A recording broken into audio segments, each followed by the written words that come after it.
पावन मेला में हम आप सभी प्रवेश करेंगे। आज श्रीमद् भागवत कथा का सप्तम दिन है, विश्राम दिन।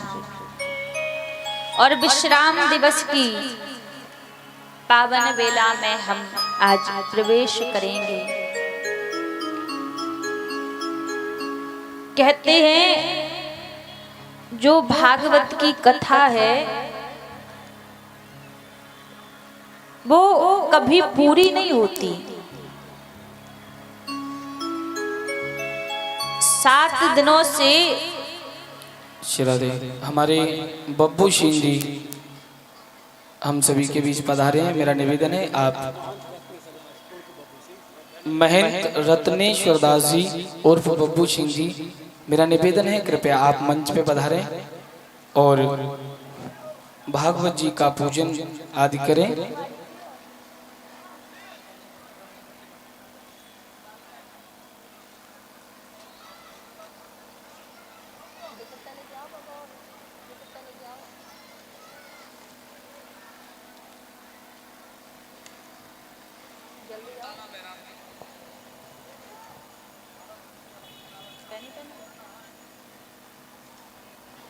एक बार सभी जोरदार तालियों से स्वागत करें। पूज्य महाराज श्री का स्वागत करेंगे और पहले भागवत जी का पूजन करें। आचार्य जी खड़े हो जाइए, पहले भागवत जी का पूजन कराइए। उधर की साइड चले जाएं, उधर, हाँ उधर आ जाइए। हाँ हाँ उधर चले जाइए।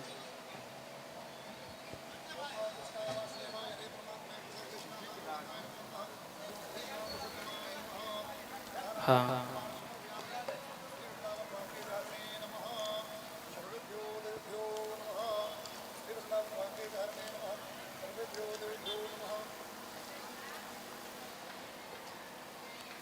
हाँ पहना दीजिए। सभी जोरदार तालियां बजाएं और हमारी रूपा दीदी जी भी ठाकुर जी के मंच पे पधारें और पूज्य देवी जी का और भागवत जी का पूजन स्वागत करें। पहना दीजिए। जय हो, बहुत बढ़िया। बोलिए श्री वृंदावन बिहारी लाल की जय। और पूज्य देवी जी भी हमारे बब्बू भैया जी को मालार्पण करेंगे। सभी जोरदार तालियां बजाएं।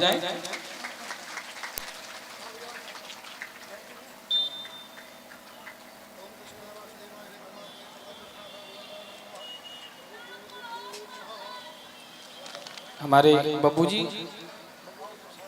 और हमारी दीदी भी कृपया मंच पे आई हैं। आज जय जय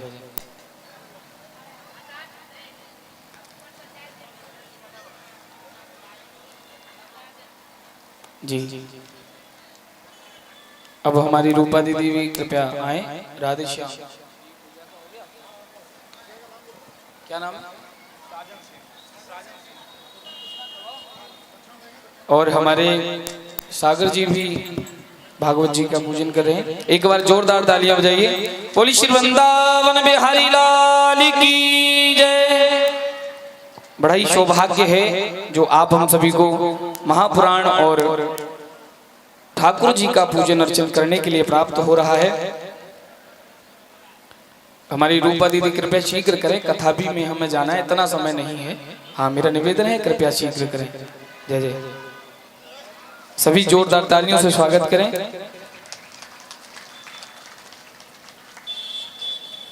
बोली श्री वृंदावन बिहारी लाल की जय।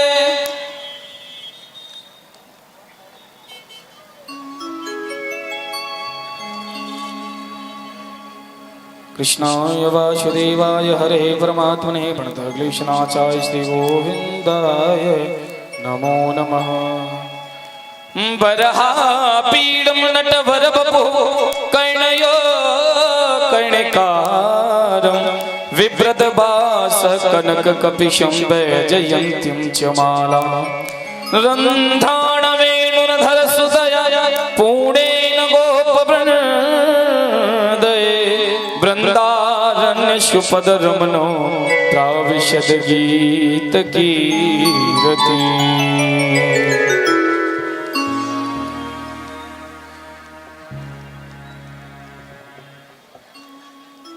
आइए सभी कथा के मध्य चलते हैं। एक बार सभी प्रेम से कहीं श्री राधे राधे, जय राधे राधे, जय राधे राधे गोविंद गोविंद राधे, जय राधे राधे गोविंद राधे, गोविंद राधे गोपाल राधे, गोविंद राधे गोपाल राधे, जय राधे राधे गोविंद गोविंद राधे, जय राधे राधे गोविंद गोविंद राधे। आइए बोलिए राधा रानी सरकार की जय हो। एक बार सभी प्रेम से कहेंगे राधे राधे, राधे राधे, राधे राधे, जय राधे राधे। आइए सभी अपने चित्त को प्रभु के चरणों में लगाते हुए आज की पावन कथा में हम आप प्रवेश करेंगे। आज विश्राम दिन की कथा है। भगवान की कथा कभी पूरी नहीं होती। ठाकुर जी की कथा हमेशा विश्राम लेती है, पूरी नहीं होती। 7 दिनों से जो कथा रूपी गंगा हम आपके बीच में बह रही थी, आज वो यहाँ पर विश्राम ले लेगी। अब कथा तो यहाँ पर विश्राम लेगी, लेकिन कथा के बीच में हमने जो सुना है, जो श्रवण किया है, अब उस कथा का हमें चिंतन और मनन करना बाकी रह जाएगा। क्योंकि कथा केवल सुनने से लाभ नहीं देगी। कथा सुनने के बाद भी एक कार्य होता है, जो कि इस कथा का चिंतन है, इस कथा का मनन है। इस कथा का चिंतन मनन आप करोगे तब प्रभु की एक कथा आपको लाभ देगी, तब आपके जीवन में एक कार्य करना प्रारंभ करेगी। क्योंकि कहा गया है इस संसार में कोई भी चीज स्थिर नहीं है। कोई भी चीज, हर एक वस्तु, हर एक चीज यहाँ से चलायमान है। आज यहाँ है तो कल दूसरी स्थिति पर है, दूसरी जगह है। कोई भी चीज यहाँ पर स्थिर नहीं है। यहाँ पर कहा गया है सबसे पहले व्यक्ति की देह है। व्यक्ति की जो देह है ये भी चलायमान है, ये भी स्थिर नहीं है। अब आप कहोगे देह कैसे चलायमान है? कोई गाड़ी वाहन हो तो चलायमान कहा जाए, देह को थोड़ी चलायमान कहा जाएगा। लेकिन आपको बताऊं, ये जो देह है ना, ये भी वास्तविक चलायमान है। कैसे? इस देह की भी कितनी स्थिति बदलती है। जब एक बालक जन्म लेता है तब कुछ और ही होता है, उससे जब थोड़ा सा बड़ा हो जाए फिर दूसरी स्थिति में पहुंच जाता है, उससे फिर थोड़ा सा बड़ा हो जाए फिर दूसरी स्थिति में पहुंच जाता है, फिर और बड़ा हो जाए तो फिर और अलग स्थिति में पहुंच जाता है। हर एक क्षण क्षण पर इस देह की भी स्थिति बदलती रहती है। तो व्यक्ति की ये जो देह है ये भी चलायमान है, ये भी स्थिर नहीं है। अब दूसरी चीज देखी जाए कि व्यक्ति जो चीज नहीं चाहता लेकिन वो होना संभव है। पहली चीज विचार किया जाए, बूढ़ा होना कौन चाहता है? कोई चाहता है? नहीं चाहता, लेकिन होना पड़ता है। बूढ़ा होना कोई नहीं चाहता पर होना पड़ता है, क्योंकि स्थिति चलायमान है। हमेशा व्यक्ति युवा नहीं रह सकता। व्यक्ति इतना धन कमाता है, इतनी मेहनत करके पैसा रुपया कमाता है, अब कौन चाहता है कि जो पैसा हमने कमाया है कभी हमसे दूर जाए? कोई चाहता है? नहीं चाहता, लेकिन जाता है। क्यों? क्योंकि लक्ष्मी भी चलायमान है, एक जगह नहीं रहेगी। आज आपके हाथ में है तो कल दूसरे के हाथ में रहेगी। वैसे ही इसमें जो सबसे बड़ी वस्तु है, जो सबसे बड़ी चीज है, वो है व्यक्ति का समय। और जितनी तेज गति से एक समय चलायमान रहता है ना, उतनी तेज गति से कोई व्यक्ति नहीं चल सकता, जितनी तेज गति से समय चलता है। इसीलिए इस समय को, इस अवसर को सवारने का जो साप्ताहिक सौभाग्य हमें मिला था, इसको अवसर ही कहेंगे। अवसर इसलिए कहेंगे कि बार बार नहीं मिलता, ये अवसर एक बार ही मिलता है। और वो अवसर मिल जाए तो किस लिए? हमारा जो अनमोल समय है उसको संवारने के लिए, उसको सुधारने के लिए। तो आपको 7 दिनों का जो अवसर मिला था, किस लिए? केवल यहाँ पर झूमकर आनंद लेने के लिए ही नहीं कि भैया यहाँ से कोई अच्छा भजन गा दिया, वहां से नाच झूम लिए, बस हो गया काम, इसीलिए नहीं। ये तो यहाँ का आनंद है। लेकिन महाराज ये जो अवसर मिला है ये वहां की तैयारी के लिए मिला है। वहां की तैयारी, प्रभु के द्वार जाने की तैयारी के लिए मिला है। जो पुराण 7 दिनों से हमारे बीच में खुला था, जिस पुराण को हम सुन रहे थे, आज वो पुराण यहां से बंद हो जाएगा। लेकिन आज से अपने अपने जीवन रूपी पुराण को खोलकर पन्ने पन्ने पर प्रभु के नाम को विराजित कीजिए। प्रभु के नाम को विराजित करोगे तो महाराज ये जीवन सफल हो जाएगा, ये जीवन धन्य हो जाएगा। ये व्यक्ति का जीवन एक पुराण की तरह ही है, जिसको आज तक खोलकर हमने जानने का प्रयास ही नहीं किया कि जीवन है क्या, क्यों मिला है। बस जन्म लिया, बड़े हुए, बड़े होने के बाद विवाह हुआ, बच्चे पैदा कर लिए, वृद्ध हो गए और अंत समय आया सो संसार को छोड़कर चले गए। हमने संसार को, इस जीवन को बस इतना ही समझा है कि संसार के कर्म करते गए और अंत में फिर संसार को छोड़कर चले गए। लेकिन वास्तविक हमारे जीवन का उद्देश्य ये नहीं है, हमारे जीवन का लक्ष्य ये नहीं है।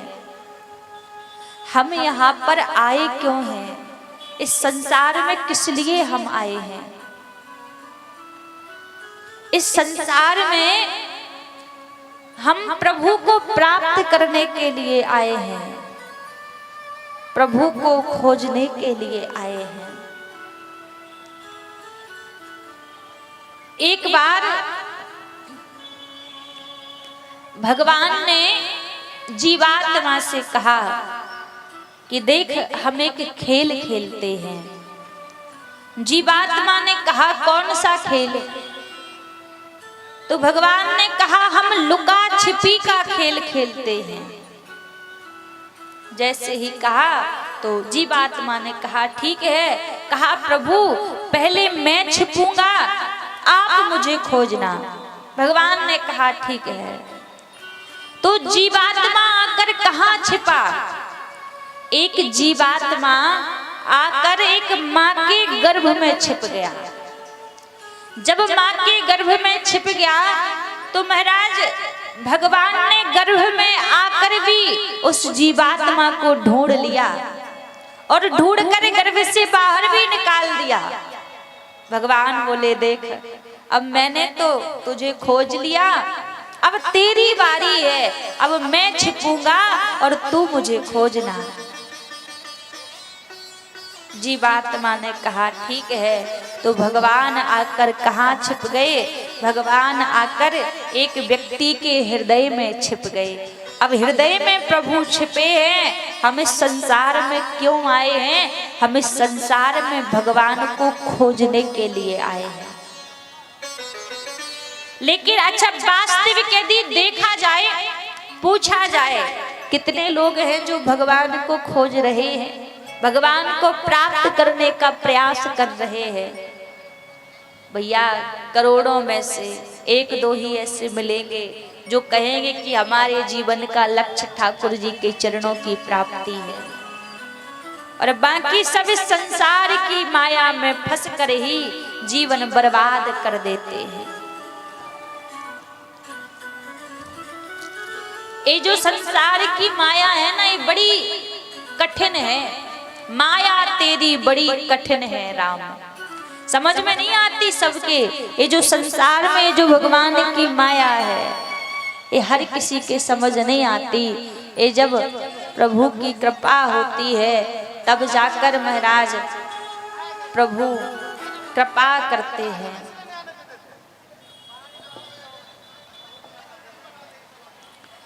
तो महाराज, हम इस संसार में भगवान को खोजने के लिए आए हैं। और देखिए, आप सभी से निवेदन है, आज जब पूजन होगा, यहाँ से विदाई होगी, उसके बाद आप सबको आज मंच पर आने का सौभाग्य मिलेगा। 7 दिन तक नहीं आए हैं, लेकिन आज विश्राम दिन है, तो जितने लोग भी प्रांगण में हैं, आप सबको यहाँ आने का सौभाग्य मिलेगा। लेकिन अभी थोड़ा सा 2-3 घंटे का समय दीजिए, क्योंकि कथा प्रसंग भी तो पहुँचाना है ना। उसके बाद फिर सबको आने का अवसर मिलेगा। बीच बीच में मंच पर आओगे तो कथा में भी फिर विलंब होगा। और आप जितनी माताएं यहाँ पर पूजन कर रही हैं, प्रणाम करने के लिए आ रही हैं, आपसे भी निवेदन है कि आप भी जब पूजन होगा ना, तब एक बार ही आइएगा सीधा भागवत जी को प्रणाम करने के लिए।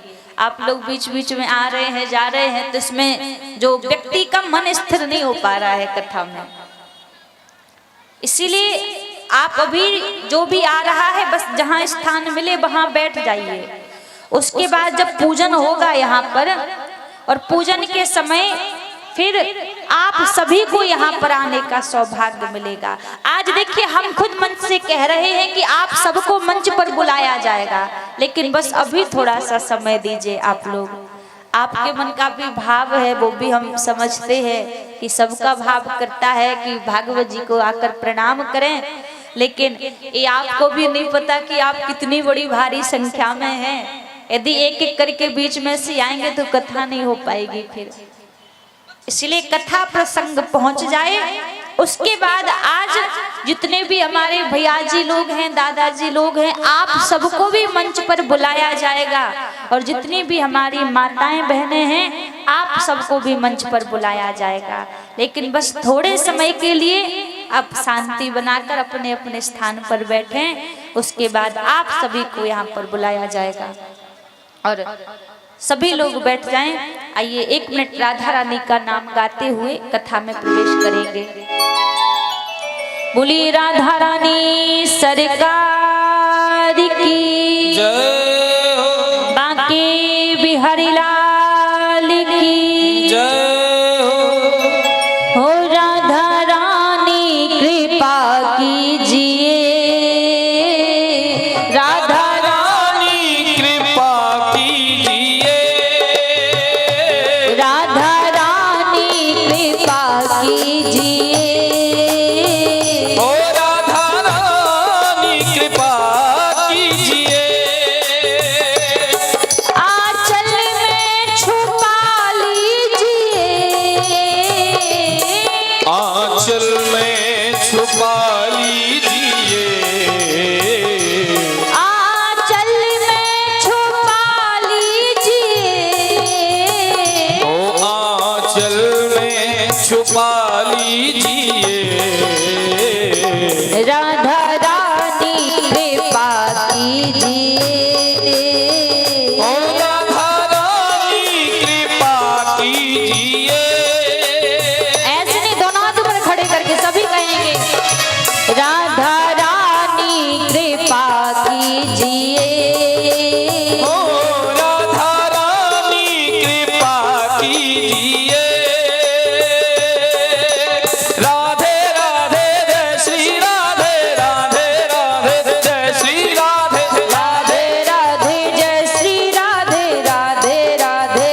पलकों के सिंहासन पे मैंने तुमको बिठाया है, पलकों के सिंहासन पे मैंने तुमको बिठाया है, इस मन के अंदर ही बरसाना बनाया है, इस मन के अंदर ही बरसाना बनाया है।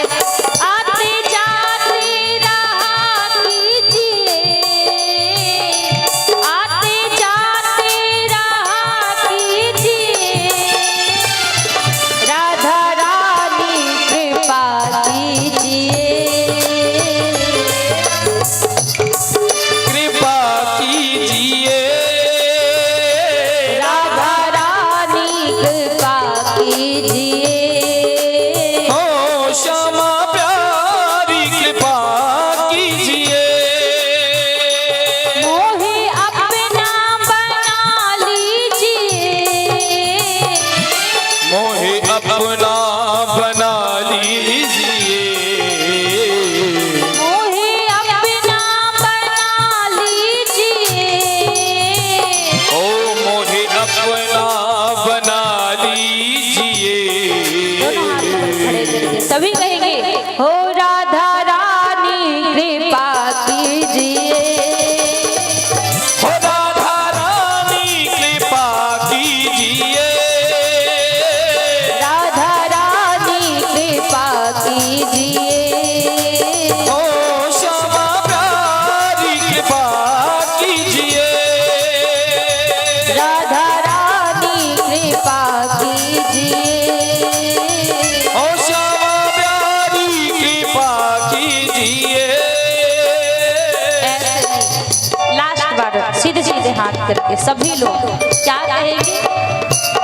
अच्छा, आप लोगों को सीधे हाथ नहीं करते, सीधे सीधे हाथ करके हम हाथ उठा कर कहते हैं हम हो गए राधा रानी के, हम हाथ उठा कर कहते हैं हम हो गए राधा रानी के, हम हाथ उठा कर कहते हैं हम हो गए राधा रानी के, हम हाथ उठा कर कहते हैं हम हो गए राधा रानी के, हम हो गए राधा रानी के, हो गए राधा रानी के, वृंदावन की महारानी के, वृंदावन की महारानी के, हम हाथ उठा कर कहते हैं हम हो गए राधा रानी के, हम हाथ उठा कर कहते हैं हम हो गए राधा रानी के, हम हाथ उठा कर कहते हैं हम हो गए राधा रानी के, हम हाथ उठा कर कहते हैं हम हो गए राधा रानी के, हम हो गए राधा रानी के। हम हो गए राधा रानी के। अच्छा, कौन कौन राधा रानी का हो गया है? आवाज तो आनी चाहिए कम से कम। महाराज जी आप मत बोलिएगा, ठीक है? आपकी आवाज आनी चाहिए। हम हो गए राधा रानी के। आवाज ही नहीं आ रही है। यहाँ से तो थोड़ा बहुत हाँ ऐसा लग रहा है कि दो चार लोग बैठे हैं, पर इस तरफ से तो बिल्कुल भी आवाज नहीं आ रही है। भैया मिथिला का नाम बहुत बड़ा है, क्यों? क्योंकि किशोरी जी की भूमि है, और किशोरी जी का नाम लेने में आप ऐसे कर रहे हो। दुनिया का बनोगे ना तो रोज आपसे कह रही हो रोना पड़ेगा, और किशोरी जी के बन जाओगे ना तो कभी दुनिया में आपको हाथ नहीं फैलाने पड़ेंगे, कभी आपको उदासी नहीं मिलेगी यदि किशोरी जी के बन जाओगे तो। दोनों हाथ ऊपर खड़े करके कहेंगे सभी, पहले आवाज आनी चाहिए उसके बाद आगे। हम हो गए राधा, हम हो गए वृंदावन की, वृंदावन की, हम हाथ उठा कर कहते हैं हम हो गए राधा रानी के, हम हाथ उठा कर कहते हैं हम हो गए राधा रानी के, हम हाथ उठा कर कहते हैं हम हो गए राधा रानी के, हम हाथ उठा कर कहते हैं हम हो गए राधा रानी के। कोई भला कहे या बुरा कहे, कोई भला कहे या बुरा कहे, कोई भला कहे या बुरा कहे, कोई भला कहे या बुरा कहे, सो कहता रहे, अज कहता हो सो कहता रहे, अज कहता हो सो कहता रहे। हम झूम झूम कर कहते हैं हम हो गए राधा रानी के। हम झूम झूम कर कहते हैं हम हो गए राधा रानी के। हम हाथ उठा कर कहते हैं हम हो गए राधा रानी के। हम हाथ उठा कर कहते हैं हम हो गए राधा रानी के। हम हाथ उठा कर कहते हैं हम हो गए राधा रानी के। हम हाथ उठा कर कहते हैं हम हो गए राधा रानी के। हम हो गए राधा रानी के। हम हो गए राधा रानी के। हम हो गए राधा रानी के। हम हो गए राधा रानी के। बोलिए राधा रानी सरकार की जय हो, श्री बांके बिहारी लाल की जय हो। एक बार सभी प्रेम से कहिए राधे राधे राधे राधे। राधे अब शांति पूर्वक सभी बैठे रहेंगे और कथा का आनंद लेते रहेंगे। कहते हैं महाराज जीवन में सबसे अनमोल चीज है तो हमारा समय है। समय किस लिए अनमोल है?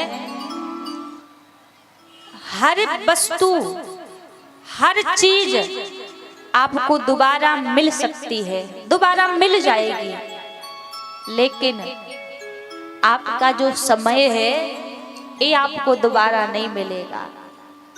और इसी समय को हम इस संसार में लगकर बर्बाद करने में लगे हुए हैं। जो समय ठाकुर जी की खोज करने में हमें लगाना था उस समय को हम संसार में लगा दिया, हमने बर्बाद करने में लगे हुए हैं। इस समय दोबारा नहीं मिलेगा, क्योंकि हम उस प्रभु को खोजने के लिए यहाँ पर आए हैं। जब यहाँ से लौट कर वहां जाओगे, जब वो प्रभु पूछेंगे हमने जिस कार्य के लिए आपको भेजा था आपने वो कार्य किया है, करके आए हो, तब एक बार विचार करो उस प्रभु को क्या जवाब दोगे? क्या जवाब दोगे प्रभु को कि हम जिस कार्य के लिए आए थे हम वो कार्य कर रहे हैं या नहीं कर रहे हैं? कोई जवाब नहीं रहेगा हमारे पास। हम भूल चुके हैं कि हम किस लिए आए हैं। आप विचार करना, दुनिया में व्यक्ति जैसे कर्म करता है, जो भी कर्म करता है, शायद दुनिया की नजरों से छिप जाएंगे, लेकिन एक कर्म परमात्मा की नजरों से नहीं छिपने वाले। और इस मानव की देह को पाकर यदि हम उस परमात्मा को प्राप्त ना कर पाए तो महाराज हम में और किसी जानवर में, किसी पशु पक्षी में कोई अंतर नहीं है। अब विचार करिए, एक व्यक्ति जितने कर्म करता है, जितने भी कार्य, वो हर एक कार्य एक जानवर करता है। एक व्यक्ति भोजन करता है तो एक जानवर भी भोजन करता है। एक व्यक्ति यदि शयन करता है, सोता है, तो एक जानवर भी शयन करता है। एक व्यक्ति संसार के भोगों को भोगता है तो एक जानवर, पशु पक्षी भी भोगों को भोगता है। हम अपने पेट भरने के लिए मेहनत करते हैं तो पशु पक्षी जानवर भी पेट भरने के लिए मेहनत करता है। एक एक कर्म आप जोड़ कर देख लीजिए, सोच सोच कर, कि जितने हर एक कर्म एक इंसान करता है वह हर एक कर्म एक जानवर करता है। लेकिन आपको पता है एक जानवर में और इंसान में केवल अंतर कितना है? पहचान कैसे है कि इंसान है? आपने कभी किसी जानवर, किसी कुत्ता, बिल्ली, हाथी, घोड़े को देखा कि माला लेकर कभी राम राम कर रहा हो, महामंत्र जप रहा हो, हरे कृष्ण कह रहा हो? कभी देखा? कभी नहीं। कभी किसी जानवर को देखा कि कथा में जाकर प्रभु की कथा सुन रहा हो? देखा? नहीं देखा। केवल मात्र यही अंतर है एक जानवर में एक इंसान में, कि एक जानवर प्रभु का भजन नहीं कर सकता, एक इंसान भगवान का भजन कर सकता है। और जिसकी जिह्वा पर प्रभु का नाम है उसी से पहचान होती है कि ये इंसान है, एक जीवात्मा है। वरना एक जानवर में और एक मानव में कोई अंतर नहीं है। पहले के लोग कहते भी थे कि भैया पहले आदि मानव थे, तो राम को भूल जाओगे तो आदि मानव भी नहीं बचोगे, पूरे जानवर बन जाओगे यदि राम को भूल जाओगे। इस जीवन को पाकर, इस नर्तन को पाकर यदि प्रभु का भजन नहीं किया हमने, तो आप खुद सोचो उस जानवर में और हम में कोई अंतर है? और एक तरीके से यदि विचार करोगे ना, तो हमसे 100 गुना ज्यादा बढ़िया वो जानवर निकलेगा। क्यों? भगवान ने एक जानवर के खाने की व्यवस्था अलग की है। अच्छा एक बात बताओ, गाय का भोजन क्या है? क्या है? क्या खाती है गाय? घास। और शेर का भोजन क्या है? क्या? मांस। अब गाय कभी कितनी भी ज्यादा भूखी हो, कई महीनों से भी भूखी हो, उसके सामने मांस डाल दोगे तो क्या गाय खाएगी? नहीं खाएगी। और शेर कई वर्षों से क्यों ना भूखा हो, उसके सामने आप यदि घास डाल दोगे तो खाएगा? नहीं खाएगा। शेर का भोजन भगवान ने मांस बनाया, वो खाएगा तो वही खाएगा वरना नहीं खाएगा। एक गाय का भोजन भगवान ने घास बनाई है, उसको वही मिलेगा तब खाएगी वरना खाएगी नहीं। वैसे ही एक मानव का, एक व्यक्ति का भोजन भगवान ने अनाज बनाया है, लेकिन विचार किया उस शेर ने, उस सिंह ने अपना स्वभाव नहीं बदला, भूखा रहा। उस गाय ने अपना स्वभाव नहीं बदला, वो भी भूखी रही। फिर हम किस तरीके से खुद को इंसान कह सकते हैं कि हम इंसान हैं? हमने तो उन मानव से ज्यादा गिरे हो गए कि हमने तो स्वभाव ही अपना बदल दिया। ये बात भैया ताली बजाने की नहीं है, ये विचार करने की बात है। ये ताली बजाकर आप कान से निकाल दो, ताली बजाने की बात नहीं, विचार करने की बात है कि उस जानवर ने अपना स्वभाव नहीं बदला, वो भूखा रहा। लेकिन विचार करो, उस परमात्मा ने हमारे लिए 56 प्रकार की व्यंजनों की व्यवस्था की है। एक चीज तुम्हें अच्छी ना लगे दूसरी चीज को खा लो, तीसरी चीज अच्छी ना लगे चौथी चीज को खा लो। 1 2 नहीं 56 प्रकार के व्यंजन हैं। फिर भी धिक्कार है महाराज उस जीव के ऊपर जो इतनी चीजों को छोड़कर अपना पेट कैसे भरता है, जीव जंतुओं की हत्या करके अपना पेट भरता है। लोग कहते हैं भैया हम बड़े कमजोर हैं, हम दूसरे जीव की हत्या करके पेट भरेंगे तो हम हष्ट पुष्ट हो जाएंगे, मोटे तगड़े हो जाएंगे। अच्छा, अब किस देह को आप मोटा तगड़ा बना रहे हो, किस देह को आप ताकतवर बना रहे हो? जो देह आपकी है ही नहीं, उसके पीछे आप इतना पाप कमा रहे हो। जिस देह के पीछे पाप करते हो उसकी केवल 3 दशा होगी। जला दोगे तो राख बन जाएगी, फेंक दोगे तो गीदड़ खा जाएंगे, जमीन के अंदर गाड़ दोगे तो कीड़े खा जाएंगे। चौथी कोई दशा नहीं है। इस देह के लिए आप दूसरे जीवों की हत्या करके अपना पेट भरते हो। भागवत में नरकों का वर्णन आया है, समय का अभाव रहा इसलिए विस्तारित तरीके से नहीं सुना पाए। 14 प्रकार के नरक हैं जो भागवत में वर्णन आया है। उसमें महाराज व्यक्ति जो जैसा कर्म करता है यमलोक में वैसी व्यवस्था बनाई गई है। सबसे पहला जो नरक पड़ता है वो बैतरणी नामक नदी पड़ती है, जो सबसे पहला नरक है। अभी बैतरणी नामक नदी होती कैसी है? जब कोई इसमें धर्मात्मा व्यक्ति जाता है, कोई वैष्णव जाता है, तो ये नदी क्या करती है, ये गंगा की तरह शीतल होकर बहने लगती है। और जब कोई धर्मात्मा व्यक्ति जाएगा तो उस नदी के किनारे उसे गौ माता खड़ी मिलती है, तो वो गाय की पूंछ को पकड़कर ये नदी पार कर जाता है। और जब कोई दुराचारी व्यक्ति जाता है, कोई पापात्मा जाता है, तब ये नदी कैसी होती है, ये नदी मल मूत्र से भरी हुई खौलने लगती है अग्नि की तरह।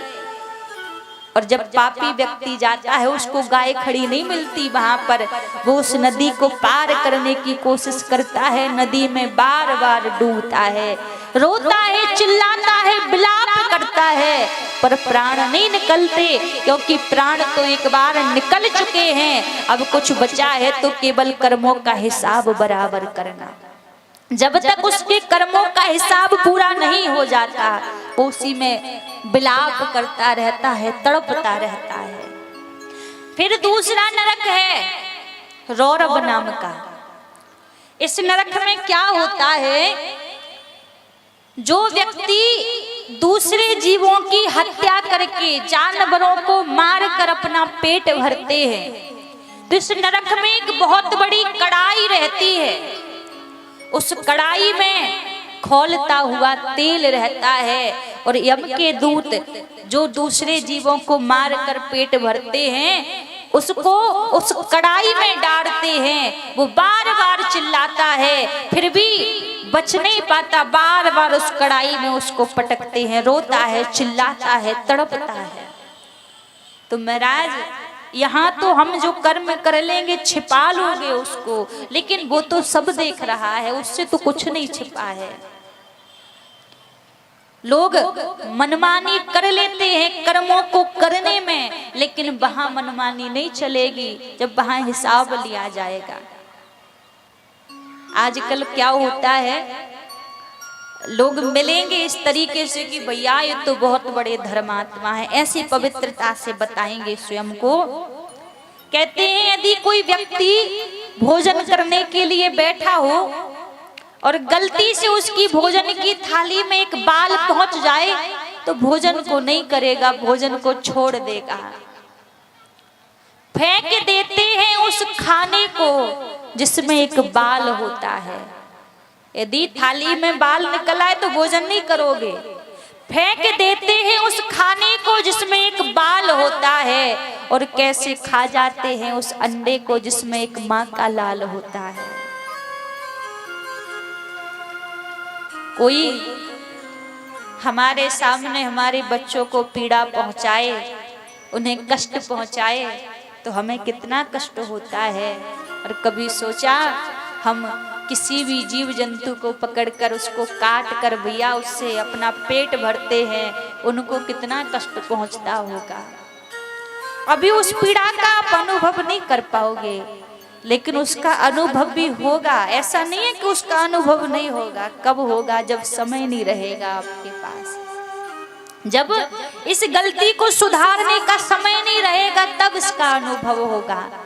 इसलिए भैया आपसे बार बार सभी से निवेदन करूं, भगवान ने इतनी सारी चीजें बनाई हैं भोजन करने के लिए, क्यों दूसरे जीवों को मार कर अपना पेट भरते हो? आज आपसे एक बात कह दूं, इतने लोग आप यहाँ पर बैठे हैं ना, इतने लोगों में से भी इस कथा प्रांगण से यदि 10 लोग ही ये मन में संकल्प लेकर जाएं कि आज से हम किसी जीवात्मा की, किसी भी जीव को मार कर अपना पेट नहीं भरेंगे, आज से हम मांसाहार का त्याग कर देंगे, तो आपका पता है ये 7 दिन कथा सुनना सफल हो जाएगा। और हमारे जो कमेटी के जितने भी सदस्य हैं, जिन्होंने भी मेहनत की है, उनका कथा कराना सफल हो जाएगा। और एक बात और कहूँ, जितने कमेटी में जो भी सदस्य होंगे ना, हम पूछेंगे नहीं कि आपके यहाँ होता है या नहीं होता है, कथा भी लाइव चल रही है, पर जब आप पूजन करोगे संकल्प करवा देंगे आज ही यहाँ पर। क्योंकि आप विचार कीजिए, आप इतनी मेहनत कर रहे हैं, जो चीज हम स्वयं कर सके उसके बारे में हम दूसरे को बताते हैं।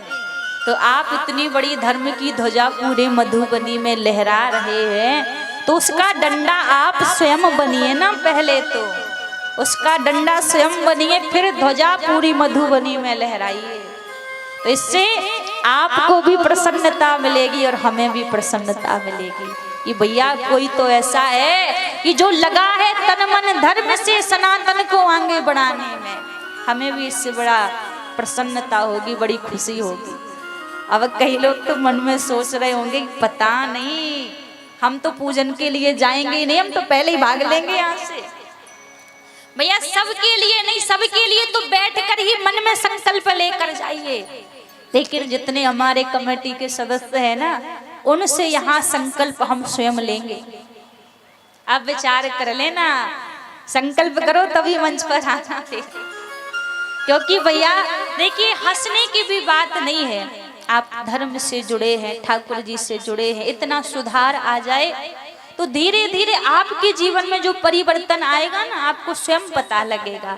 ठाकुर जी ने इतनी चीज बनाई है, उससे पेट भरो, बड़ा आनंद लेकर पाओ, क्या किसी को मारकर अपना पेट भरना। क्योंकि हमेशा कहा जाता है, संत कहते हैं उजली करनी कर ले भैया, करम न करियो काला। उजली करनी कर ले भैया, कर्म न करियो काला। लाख आँख से देख रहा है हमें देखने वाला। हो लाख आँख से देख रहा है हमें देखने वाला। पुण्य की नैया पार लगाता, पाप स्वयं में डूब जाता। हो मेरे ठाकुर के दरबार में सब लोगों का खाता। मेरे ठाकुर के दरबार में सब लोगों का खाता। मेरे ठाकुर के दरबार में सब लोगों का खाता। मेरे मालिक के दरबार में सब लोगों का खाता। मेरे मालिक के दरबार में सब लोगों का खाता। मेरे मालिक के दरबार में सब लोगों का खाता। जिसने जैसा कर्म किया है, जिसने जैसा कर्म किया है, जिसने जैसा कर्म किया है, जिसने जैसा कर्म किया है, वैसा ही फल पाता। मेरे मालिक के दरबार में सब लोगों का खाता। मेरे मालिक के दरबार में सब लोगों का खाता। जिसने जैसा कर्म किया है, जिसने जैसा कर्म किया है, वैसा ही फल पाता। मेरे मालिक के दरबार में सब लोगों का खाता। मेरे मालिक के दरबार में सब लोगों का खाता।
मर्यादा।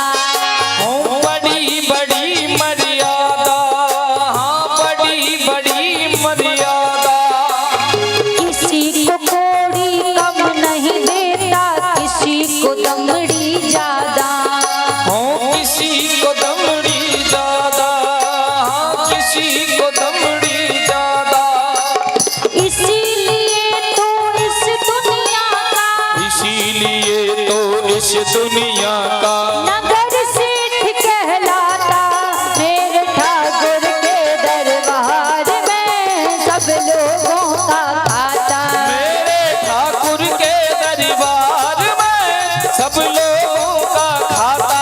मेरे मालिक के दरबार में सब लोगों का खाता। मेरे मालिक के दरबार में सब लोगों का खाता। जिसने जैसा कर्म किया है, जितने दान दिखलाए, जिसने जैसा कर्म किया है, जितने जैसा कर्म किया है, वैसा ही फल पाता। अब जब पता चल गया है ना कि जैसा कर्म करोगे वैसा फल मिलेगा, तो सीधे सीधे हाथ खड़े करिए, मन में संकल्प लीजिए, आज से जो भी कर्म करेंगे सोच कर समझ कर करेंगे कि हमारे द्वारा कभी किसी को कष्ट ना पहुंचे। सीधे सीधे हाथ बिल्कुल, और सभी कहेंगे मेरे ठाकुर के दरबार में सब लोगों का खाता। मेरे ठाकुर के दरबार में सब लोगों का खाता। मेरे मालिक के दरबार में सब लोगों का खाता। मेरे मालिक के दरबार में सब लोगों का खाता। मेरे ठाकुर के दरबार में सब लोगों का खाता। मेरे ठाकुर के दरबार में सब लोगों का खाता। मेरे मालिक के दरबार में सब लोगों का खाता। मेरे ठाकुर के दरबार में सब लोगों का खाता। हो मेरे मालिक के दरबार में सब लोगों का खाता। मेरे मालिक के दरबार में सब लोगों का खाता। जिसने जैसा कर्म किया है, जिसने जैसा कर्म किया है, जिसने जैसा कर्म किया है, जिसने जैसा कर्म किया है, वैसा ही फल पाता। मेरे मालिक के दरबार में सब लोगों का खाता। भैया कर्म कर लोगे दुनिया से शायद छिप जाएगा, लेकिन वो मालिक लाख आंखों से देख रहा है। कहाँ तक छुपाओगे, उससे कुछ छुपने वाला नहीं है। जब उसकी अदालत में एक एक चीज का हिसाब लिया जाएगा, किसी को कोड़ी ज्यादा नहीं देता है, और अदा करने पर आए तो आप कितना भी प्रयास कर लो कोड़ी कम भी नहीं करेगा। जितना कर्म किया है एक एक हिसाब वहां पर देना पड़ेगा। बड़े बड़े कानून प्रभु के, बड़ी कड़ी मर्यादा। दुनिया की अदालत में आपको जाना पड़े तो शायद रिश्वत देकर छूट आओगे, लेकिन उसकी अदालत में रिश्वत काम नहीं करती है। वहां तो सीधा कर्मों का हिसाब देना पड़ेगा, वहां रिश्वत काम नहीं करने वाली। इसीलिए कर्म ऐसे सोच समझ कर करो कि जब प्रभु हमारे कर्मों का हिसाब ले तो हमें डरना ना पड़े, हम आनंद से गर्व से कह सकें प्रभु आपने जिस लिए हमें भेजा था हम वो करके आए हैं। क्योंकि देह ये जीवन चलायमान है, आज है कल रहे ना रहे कोई पता नहीं। क्षण भंगुर जीवन की कलिका, कल जान को प्रात खिली ना खिली, मलयाचल शीतल मंद सुगंध समीर मिली ना मिली। कलिकाल कुठार लिए फिरता, तन नम्र सो चोट झिली ना झिली, भजले हरि नाम अरी रसना, यदि अंत समय जा हिली ना हिली। अंत समय प्रभु का भजन कर पाए या नहीं कर पाए पता नहीं है। अभी कर्म ऐसे करते चलो कि डरना ना पड़े। आपको पता है मृत्यु से लोगों को डर लगता है। लोग कहते भैया मरने से डर लगता है। अब डरो या प्रसन्न हो जाना तो है ही। और एक बात और आपको बताऊं, मृत्यु से डर किसको लगता है? मृत्यु से डर उसको लगता है जिसके कर्म अच्छे नहीं होते। अब उसको भय लग रहा है कि मैंने कर्म तो इतने बुरे किए हैं, अब प्रभु के सामने जाकर क्या जवाब दूंगा। और जिसको भैया जिसने कर्म अच्छे किए हैं वो मृत्यु से डरते नहीं है। वो तो कल आपको कहा था ना, वो प्रभु से यही कहते हैं कि हे प्रभु, मौत पर भी यकीन है, तुम पर भी एतबार है। दोनों पर भरोसा है, मौत पर भी यकीन है, तुम पर भी एतबार है। अब बस देखना ये है पहले कौन आता है, मुझे तो दोनों का इंतजार है। वो फिर डरेगा नहीं, उसने अपनी तैयारी कर रखी है। तैयारी करके बैठा है कि जो पहले आ जाए बड़े आनंद से भेंट करूंगा, मृत्यु आ जाए तो भी आनंद से स्वीकार करूंगा, और ठाकुर जी आ जाए तो फिर तो परमानंद है। इसीलिए आपने अपने जीवन को सद्मार्ग की ओर ले लिया तो आपका कथा को सुनना सफल हो जाएगा और हमारा कथा को कहना सफल हो जाएगा।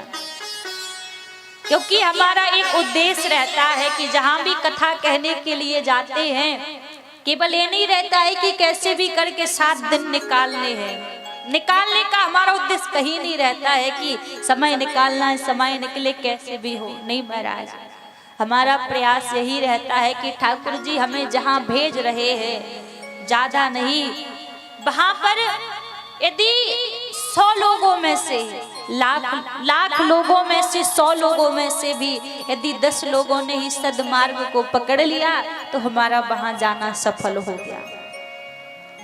वरना ऐसे आप भी हजारों कथाएं सुनते हैं और हम भी हजारों लाखों लोगों को कथाएं ऐसी सुनाते हैं।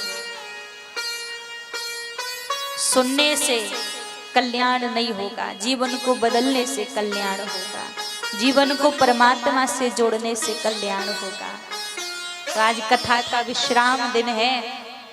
आज जब यहाँ से जाएं तो कुछ ना कुछ आपके जीवन में भी परिवर्तन आना चाहिए, जीवन में बदलाव आना चाहिए। कल ठाकुर जी का रुक्मणी मंगल विवाह है, हम आप सभी ने मनाया।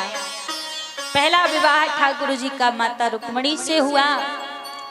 8 विवाह विस्तार से भागवत में वर्णन किए हैं ठाकुर जी के। दूसरा विवाह प्रभु का जाम्बती जी के साथ हुआ, जो जामवंत जी की पुत्री है। दूसरा विवाह जाम्बती जी से हुआ और तीसरा विवाह प्रभु का सत्यभामा जी से हुआ। चौथा विवाह कालिंदी जी से हुआ प्रभु का। 5वां विवाह मित्रवृंदा जी से हुआ। 6वां लक्ष्मणा जी से हुआ। 7वां विवाह भद्रा जी से हुआ और 8वां विवाह सत्या जी से हुआ। ऐसे एक एक करके प्रभु के 8 विवाह हुए। यहाँ एक भूमि से उत्पन्न राजा था जिसका नाम था भौमासुर। भौमासुर का जब जन्म हुआ था तब भौमासुर की जो माँ है वो भूमि है, पृथ्वी मैया। तो पृथ्वी ने भगवान से वरदान मांगा था कि प्रभु जब तक मैं ना कहूं तब तक आप मेरे पुत्र को मारना मत। भगवान ने कहा ठीक है। अब भौमासुर का अत्याचार बढ़ता जा रहा है। यहाँ पर जो भूमि का अवतार है वो है सत्यभामा जी। आज ठाकुर जी सत्यभामा जी को लेकर भ्रमण करते हुए भौमासुर के पास पहुंचे। जब भौमासुर के पास गए तो यहाँ युद्ध करने लगे प्रभु भौमासुर से। युद्ध करते करते बार बार भौमासुर बच जाता, बार बार प्रभु मारने का प्रयास कर रहे हैं, बार बार बच जाता। जब बार बार बच जाता भौमासुर तो सत्यभामा जी खड़ी खड़ी देख रही थी। देखते देखते सत्यभामा जी के मुख से वचन निकले कि प्रभु क्यों छोड़ रहे हो, इनको मार दो, अभी सायंकाल की बेला हो जाएगी और सायंकाल की बेला में रात्रि में राक्षसों की शक्ति और बढ़ जाती है, इसलिए मार दो, क्यों छोड़ रहे हो। जैसे सत्यभामा जी ने कहा, ठाकुर जी ने सुदर्शन चक्र को प्रकट किया और आज भौमासुर का प्रभु ने उद्धार कर दिया। जब भौमासुर का उद्धार किया, भौमासुर के बंदी गृह को खोला तो बंदी गृह में 16,100 कन्याओं को बंदी बना रखा था।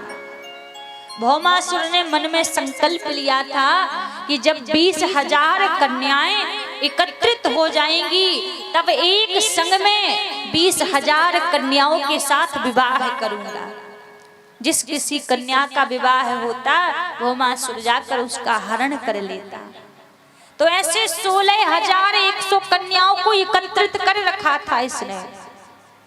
आज भगवान ने सभी से कहा कि हे देवियों, आपको अब किसी से डरने की आवश्यकता नहीं है, आप मुक्त हैं, अब आप अपने अपने घर जाइए। सारी कन्याएं एक स्वर में कहने लगी, प्रभु अब हम अपने घर जाएंगे तो हमारे घर वाले हमें स्वीकार नहीं करेंगे और कोई हमसे विवाह नहीं करेगा, क्योंकि हम एक राक्षस के पास रहे हैं। अब तो केवल मात्र हमारे पास एक ही मार्ग है कि हम आत्महत्या कर लें। और जैसे कहा तो कहते हैं, जब दुनिया में व्यक्ति के लिए सारे द्वार बंद हो जाते हैं तब केवल एक द्वार ऐसा है जो हमेशा खुला रहता है, वो द्वार ही ठाकुर का दरबार है। दरबार में राधा रानी के दुख दर्द मिटाए जाते हैं, दुनिया के सताए लोग यहाँ सीने से लगाए जा, ठाकुर जी अपना लेते हैं। आज प्रभु ने कह दिया आपको कहीं जाने की आवश्यकता नहीं है, मैं आप सभी को स्वीकार करता हूँ। तभी भगवान ने एक साथ में 16,100 रूप धारण किए और एक ही संग में प्रभु ने 16,108 विवाह कर लिए। ठाकुर जी ने तो 16,108 विवाह किए। आपको पता है किसी के प्राण बचाना इससे बड़ा कोई पुण्य का कार्य नहीं होता है। ठाकुर जी ने यहाँ पर 16,100 कन्याओं के साथ इसीलिए विवाह किया क्योंकि इनके पास कोई मार्ग नहीं था। यदि ठाकुर जी इनको नहीं अपनाते तो सब की सब अपने प्राण त्याग देती, इसीलिए ठाकुर जी ने इनको अपनाया। क्योंकि दुनिया वाले जिसको ठुकराते हैं उसी को तो प्रभु अपनाते हैं। जो दुनिया से अनाथ हो गया है उसी का तो जगन्नाथ हो गया है। जब तक दुनिया वाले आपको पकड़ कर रखेंगे तब तक ठाकुर जी आपको नहीं पकड़ेंगे, क्योंकि ठाकुर जी कहते हैं भैया मुझे वही व्यक्ति प्रिय है जो अकेला मेरे पास आता है, जो भीड़ के साथ आता है वो मुझे प्रिय नहीं है। जब तक आप संसार के बंधनों की भीड़ में फंसे रहोगे तब तक प्रभु कैसे आपको अपनाएंगे। और जब इस संसार के बंधनों की जो भीड़ है जब इसको आप छोड़ोगे तभी तो प्रभु आपको अपनाएंगे। आज भगवान ने 16,108 विवाह कर लिए। इतने विवाह करने के बाद भी ठाकुर जी परम योगेश्वर हैं। कहते हैं बिहारी जी की 4 पीठ है। पहली पीठ ठाकुर जी की वृंदावन है। वृंदावन ठाकुर जी की रस पीठ है, रस की भूमि है। दूसरी पीठ ठाकुर जी की मथुरा है और मथुरापुरी ठाकुर जी की तत्व पीठ है, तत्व की। कुरुक्षेत्र ठाकुर जी की कर्म पीठ है, कर्म की भूमि है। और चौथी पीठ है ठाकुर जी की द्वारिकापुरी। द्वारिकापुरी ठाकुर जी की योग पीठ है, योग की भूमि है। 16,108 रानियों के बीच रहने के बाद भी आज ठाकुर जी परम योगेश्वर हैं। इसीलिए द्वारिकापुरी को योग पीठ कहा जाता है।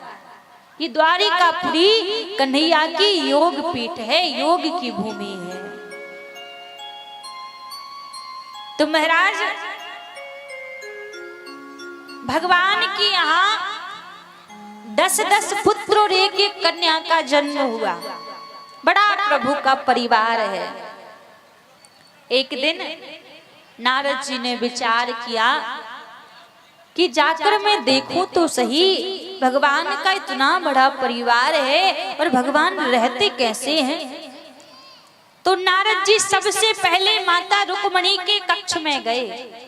माता रुक्मणी के कक्ष में जाकर पूछा, देवी प्रभु आपसे प्रेम तो करते हैं? जैसे पूछा तो रुक्मणी जी ने कहा, बड़ा प्रेम करते हैं, बड़े प्रसन्न हैं हम तो यहाँ पर। अब नारद जी विचार करने लगे, एक ही रानी से प्रेम करते हैं या सभी से करते हैं। फिर नारद जी पहुंचे जामवती जी के पास। जामवती जी से पूछा कि ठाकुर जी आपसे प्रेम करते हैं? तो भैया यही जवाब जामवती जी ने दिया। फिर सत्यभामा जी के पास गए तो यही जवाब सत्यभामा जी ने दिया। एक एक करके नारद जी महाराज सारी रानियों के पास गए, लेकिन सभी रानियों का जवाब एक ही कि ठाकुर जी तो बड़ा प्रेम करते हैं। अब एक बड़ी विचित्र बात, सारी रानियां प्रसन्न हैं, सभी एक ही जवाब देते हैं, पर किसी भी रानी के पास नारद जी को ठाकुर जी नहीं दिखे। अब नारद जी सोचने लगे, जो कन्हैया सब कुछ दिखते हैं, आखिर कर वो कन्हैया हैं कहाँ, वो ठाकुर जी हैं कहाँ। पूरी द्वार लिया, पूरी द्वारी पर ठाकुर जी कहीं नहीं मिले। द्वारिकापुरी में ढूंढकर नारद जी वहां से आगे ढूंढने के लिए जा रहे थे ठाकुर जी को। तभी नारद जी ने क्या देखा कि समुद्र के किनारे पर एक झोपड़ी बनी हुई है। अब विचार करने लगे नारद जी की, भैया इतनी बड़ी सोने की द्वारिकापुरी है, द्वारिका जो नौकर चाकर के घर थे वो भी सोने के बने। राधा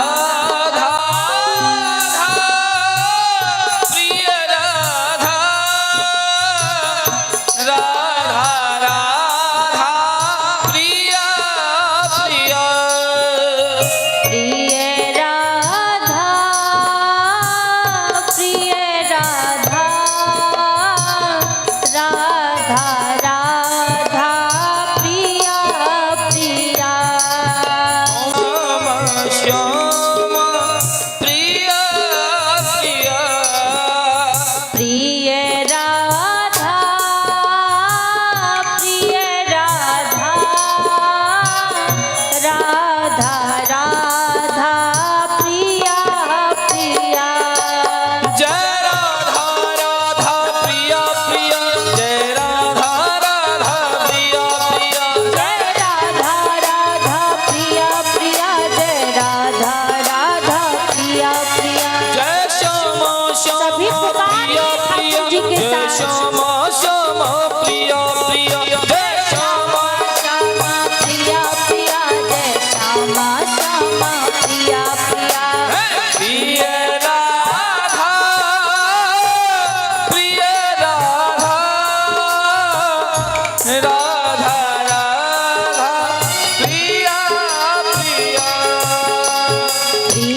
महाराज ठाकुर जी की नेत्र बंद है और ठाकुर जी के मुख से राधा राधा राधा नाम निकल रहा है।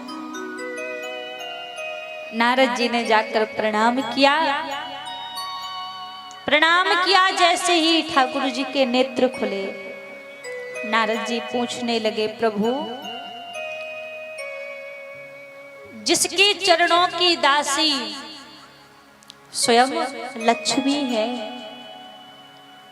पृथ्वी जिसकी पटरानी है, वो प्रभु आज एकांत में बैठकर राधा के लिए रो रहा है। राधा रानी है कौन जिसके लिए स्वयं ठाकुर जी रो रहे हैं? जब भगवान ने इस संसार को बनाया तब प्रभु ने सोचा कि दुनिया के जितने भी लोग हैं सब मेरी आराधना करेंगे, मेरा भी तो कोई आराध्य होना चाहिए, मैं किसकी आराधना करूंगा?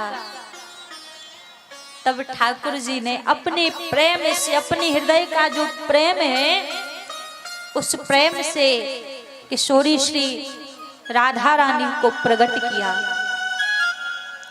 तो स्वामी जो प्रेम का अवतार हैं, हम ठाकुर जी को रिझाते हैं और ठाकुर जी स्वयं राधा रानी को रिझाते हैं। दुनिया में जितनी भी शक्ति है, जगदम्बा, परम्बा, चंडिका, चामुंडा, दुर्गा, जितनी भी शक्तियां हैं, ये सारी शक्तियां केवल हमारी किशोरी जी की राधा रानी के एक अंश से बनी हुई हैं। जितनी भी दुनिया में शक्तियां हैं, ये राधा रानी के केवल एक अंश से बनी हुई है। राधा शक्ति परम शक्ति है। स्तुति दुनिया में जितनी भी है, सबसे बड़ी स्तुति भगवान शंकर की है, जिस स्तुति को रावण गाया करता था। जब रावण स्तुति को गाकर तांडव करके महादेव को रिझाता था, प्रलय जैसा आभास संसार में होता था, पृथ्वी डगमगाने लगती थी जब रावण स्तुति गाता था। सबसे बड़ी स्तुति भगवान महादेव की है। लेकिन महादेव क्या करते हैं? जो राधा कृपा कटाक्ष है, ये राधा कृपा कटाक्ष महादेव ने गाया है। महादेव राधा रानी से कहते हैं किशोरी जी करुणा की कोर करो, और राधा कृपा कटाक्ष का गायन करके स्वयं आदिपति देवादि देव महादेव किशोरी जी से करुणा की कोर मांगते हैं। मुनि वृंद बंदते त्रिलोक शोक हारनी। राधा कृपा कटाक्ष गाते हैं ब्रज में बैठ कर के, हे लाडली जू आप करुणा की कोर करो। ऐसी है स्वामिनी श्री राधा रानी। आज प्रभु बैठे हैं, राधा राधा पुकार कर रो रहे हैं। दाऊ भैया आए, बलराम जी आए। यहाँ पर कुरुक्षेत्र में वसुदेव जी के द्वारा इंद्रप्रस्थ यज्ञ होने जा रहा था, तो यज्ञ की तैयारी चल रही थी। दाऊ भैया ठाकुर जी के पास आए और कहने लगे, कन्हैया तुम्हें पता है आज ब्रज में पत्रिका भेजनी है, ब्रजवासियों को यज्ञ में बुलाना है। तुम्हें ब्रज की याद आती है तो क्यों ना इस पत्रिका को लेकर तुम ब्रज चले जाओ। इस बहाने ब्रजवासियों से भेंट हो जाएगी, पत्रिका देकर आ जाना। ठाकुर जी दाऊ भैया से बोले, दाऊ भैया मैं चला तो जाऊंगा, कोई परेशानी नहीं है मुझे जाने में, लेकिन मैं यदि वृंदावन चला गया तो मैं लौट कर आ पाऊंगा, इसकी कोई गारंटी नहीं है। मैं लौट कर नहीं आ पाऊंगा, इसलिए क्षमा करना, आप स्वयं जाइए, मैं नहीं जाऊंगा। आज पत्रिका भेजी वृंदावन, सारे ब्रजवासियों ने पत्रिका को देखा। आज सब तैयार हो रहे हैं कि 100 वर्ष बाद आज ठाकुर जी के दर्शन होंगे। राधा रानी को श्राप था ठाकुर जी से 100 वर्ष दूर रहने का।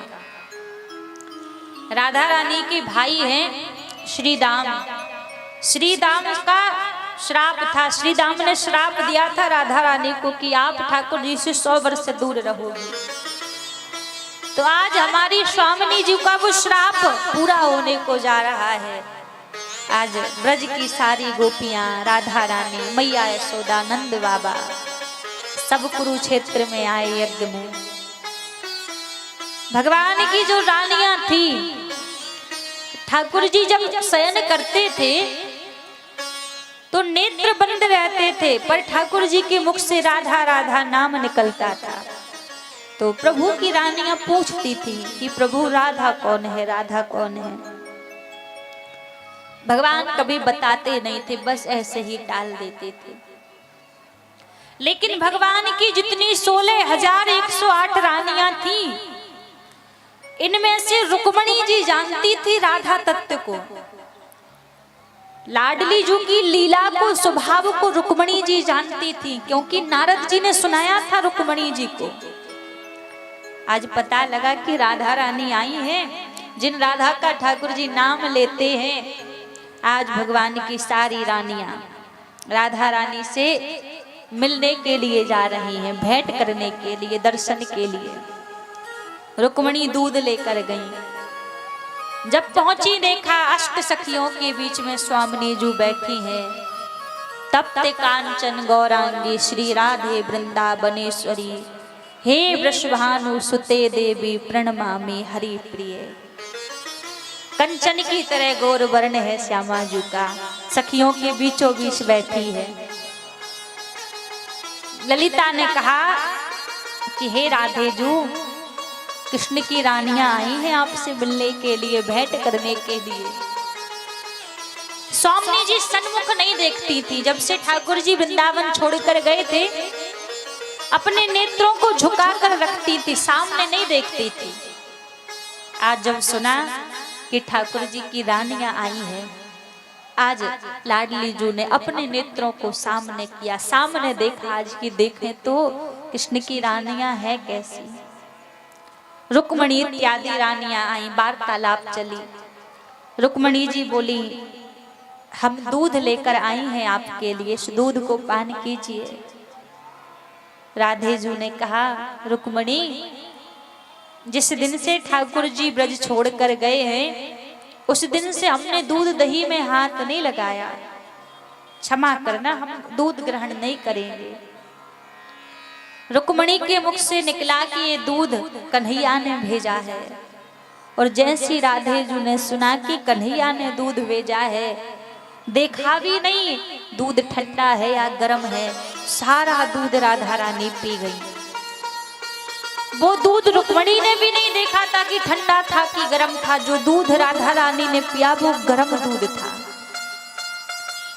अब रानियां तो लौट कर आ गई। रुक्मणी जी कक्ष में आई, और जब कक्ष में रुक्मणी जी आई तो क्या देखा, ठाकुर जी लेटे हुए हैं। ठाकुर जी के चरणों में छाले पड़े हुए हैं। उन छालों की पीड़ा से विलाप कर रहे हैं कन्हैया। रुक्मणी ने देखा, डर गई, कहा, प्रभु आप तपती दोपहरी में बिना पादुकाओं के कहाँ गए थे? आपके चरणों में छाले कैसे आ गए? ठाकुर जी बोले, रुक्मणी मेरा तो छोड़ो, तुम बताओ तुम कहाँ गई थी? रुक्मणी बोली, हम राधा रानी के दर्शन के लिए गई थी। क्या लेकर गई थी? रुक्मणी बोली, दूध लेकर गई थी। ठाकुर जी बोले, रुक्मणी तुमने देखा था वो दूध ठंडा था या गर्म था? रुक्मणी बोली, नहीं देखा प्रभु। ठाकुर जी कहने लगे, रुक्मणी तुम पूछती थी ना बार बार राधा कौन है, राधा कौन है। आज तुम्हें पता है, तुमने जो दूध राधा को पिलाया है वो गर्म दूध था। और राधा के हृदय में मेरे चरण निवास करते हैं। राधा ने गरम गरम दूध पिया और छाले मेरे चरणों में आ गए, क्योंकि राधा जी के हृदय में मेरे चरण निवास करते हैं। ठाकुर जी कहते हैं, जो प्रेम ब्रजवासियों का था, उन ब्रज की गोपिकाओं का जो प्रेम था, वो प्रेम ठाकुर जी कहते उस प्रेम के लिए मैं तरसता हूं। भगवान की जो पूरी आयु रही है, जो लीला रही है, वो लीला 111 वर्ष की पूरी लीला रही है प्रभु की, जिसमें से 11 वर्ष ठाकुर जी ने ब्रज में बिताए हैं और 100 वर्ष कर्म भूमि में बिता दिए। आधा समय मथुरा में, आधा कुरुक्षेत्र में, आधा द्वारिकापुरी में। प्रभु की आयु पूर्ण 111 वर्ष की रही। तो भगवान ने जो प्रेम, जो लीला, जो आनंद, जो सुख ब्रज में प्राप्त किया, ठाकुर जी स्वयं कहते हैं ऐसा सुख, ऐसा आनंद मुझे कहीं नहीं मिला। भगवान जब इस धराधाम को छोड़कर गए तो जाते समय केवल 2 लोगों का स्मरण प्रभु ने किया उद्धव जी के सामने। एक तो ब्रज के गोपियों के प्रेम का वर्णन किया, प्रेम की चर्चा की जाते समय कि ब्रज का प्रेम कैसा था, और जो दूसरी चर्चा की है वो ठाकुर जी ने उद्धव जी से विदुरानी के घर जो केले के छिलके खाए थे, जाते जाते अंत समय तक उनकी चर्चा की। कहा उद्धव, इतनी लीला मेरी रही, इस लीला में मुझे भोजन में जो सबसे ज्यादा स्वाद, सबसे ज्यादा आनंद मिला, वो विदुर के घर जो विदुरानी ने केले के छिलके खिलाए थे उनमें सबसे ज्यादा आनंद आया।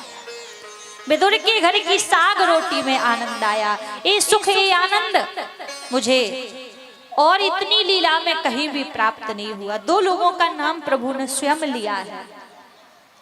तो ऐसी महाराज हमारे बिहारी जी की लीलाएं रही हैं। आज यहाँ पर राजा परीक्षित सुखदेव जी महाराज से कहते हैं, गुरुदेव आप बार बार ठाकुर जी को करुणा सिंधु कहा करते हो, प्रभु की कोई ऐसी लीला बताइए जिसमें ठाकुर जी ने अपने भक्तों के ऊपर करुणा की हो। सुखदेव जी महाराज कहने लगे, राजन, भगवान के एक मित्र थे, कृष्णस्य सखा कश्य ब्राह्मणो ब्रह्म विद्यमा। भगवान कृष्ण के एक मित्र थे जिनका नाम था श्री सुदामा जी महाराज। यहाँ सुदामा ने नहीं कहा कि मेरे मित्र कृष्ण थे, यहाँ स्वयं ठाकुर जी ने कहा है कि मेरे मित्र सुदामा थे। सुदामा की पत्नी का नाम सुशीला, 4 बच्चे घर में। सुदामा के घर में गरीबी थी, लेकिन आपको पता है सुदामा के घर में जो गरीबी थी वो कर्म की गरीबी नहीं थी। हमें जो गरीबी मिलती है ना, वो हमारे जीवन में कर्म की गरीबी मिलती है। हम जैसा कर्म करते हैं उसके अनुसार हमें फल मिलता है, कर्म की गरीबी। लेकिन सुदामा के जीवन में जो गरीबी थी वो त्याग की गरीबी थी। गरीब था सुदामा, कर्म से नहीं था, त्याग से गरीब था।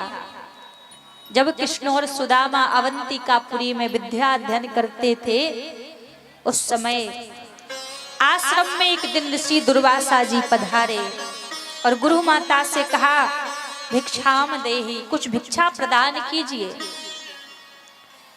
गुरु माता ने दुर्वासा जी से कहा, महाराज क्षमा करिएगा, आश्रम में तो कुछ भिक्षा है ही नहीं, मैं क्या आपको प्रदान कर दूं, कुछ है ही नहीं। बल्कि आश्रम में कुछ चने रखे हुए थे, पर झूठ बोल दिया कि कुछ भी नहीं है। दुर्वासा जी वहां से थोड़ा दूर आए और मन में विचार करने लगे, इतना बड़ा आश्रम है, ऐसा तो नहीं हो सकता कि इतने बड़े आश्रम में थोड़ा बहुत कुछ भोजन पानी की व्यवस्था ना हो। जब ध्यान लगाकर देखा तो कुछ चने रखे हुए हैं। जब देखा तो बड़ा क्रोध आया इनको कि अरे, इतने बड़े संत की पत्नी होकर भी मुझसे झूठ बोल दिया कि कुछ भी नहीं है। क्रोध में आकर श्राप दे दिया कि जो भी इन चनों को खाएगा वो 7 जन्म के लिए दरिद्र हो जाएगा, गरीब हो जाएगा। श्राप दे दिया। अब जब श्राप दे रहे थे वहीं पीछे सुदामा जी खड़े थे, खड़े खड़े सुन रहे थे सुदामा। सुदामा जी आए, कृष्ण और सुदामा जब लकड़ी बीनने के लिए जाने लगे तो आज गुरु माता ने वही चने दिए, कहा बेटा रास्ते में भूख लगे तो इन चनों को खा लेना। सुदामा ने अपने पास रख लिए। जंगल में पहुंचे, ठाकुर जी तो लकड़ी बीनने लगे, पर आज सुदामा का मन लकड़ी बीनने में नहीं है। सुदामा का मन बार बार उन चनों के ऊपर जा रहा है। सुदामा को लग रहा है कि कहीं कन्हैया इन चनों को ना मांग ले। थोड़ी सी दूर पर गए सुदामा जी महाराज, और जब थोड़ी सी दूर पर गए समय देखा कि कन्हैया देख तो नहीं रहा, सारे चने सुदामा जी ने अकेले ने खा लिए। जब ठाकुर जी ने देखा तो ठाकुर जी बोले, सुदामा तूने मुझे गरीबी से बचाने के लिए आज सारे चने अकेले ने खा लिए।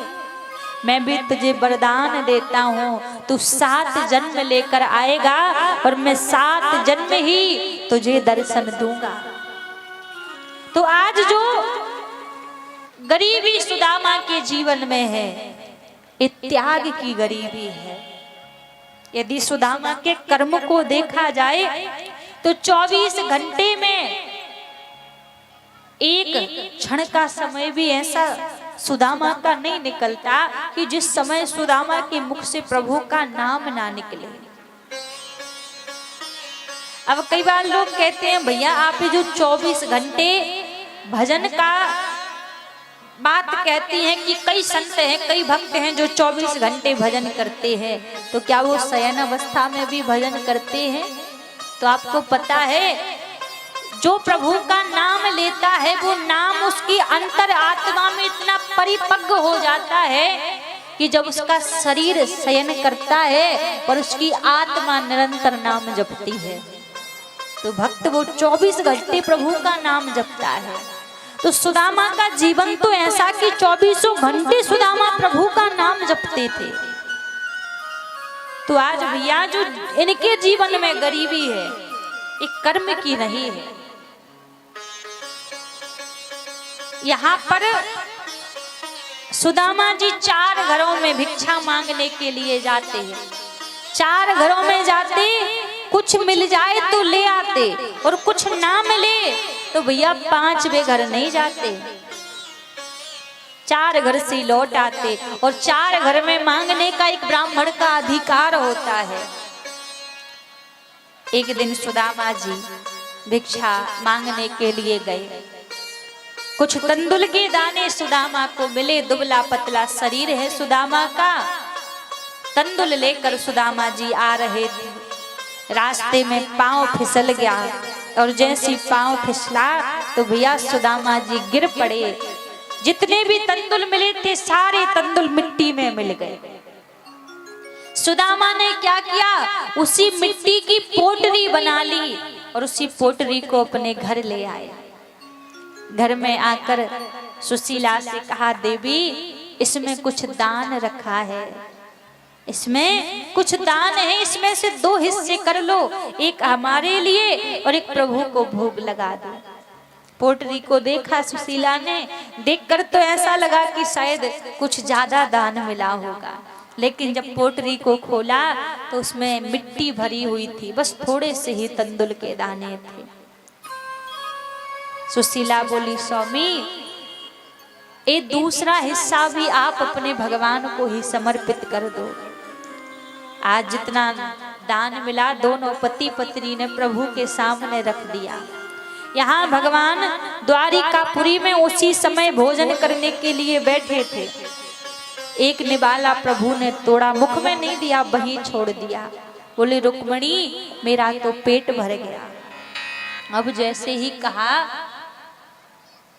तो रुक्मणी बोली, प्रभु अभी तो आपने एक निवाला भी नहीं खाया और आप कहते हैं पेट भर गया, कुछ खाया ही नहीं। ठाकुर जी बोले, रुक्मणी तुम्हें पता है, देखो मेरे मित्र सुदामा के घर में 4 दिन से चूल्हा नहीं जला, 4 दिन से भूखा है।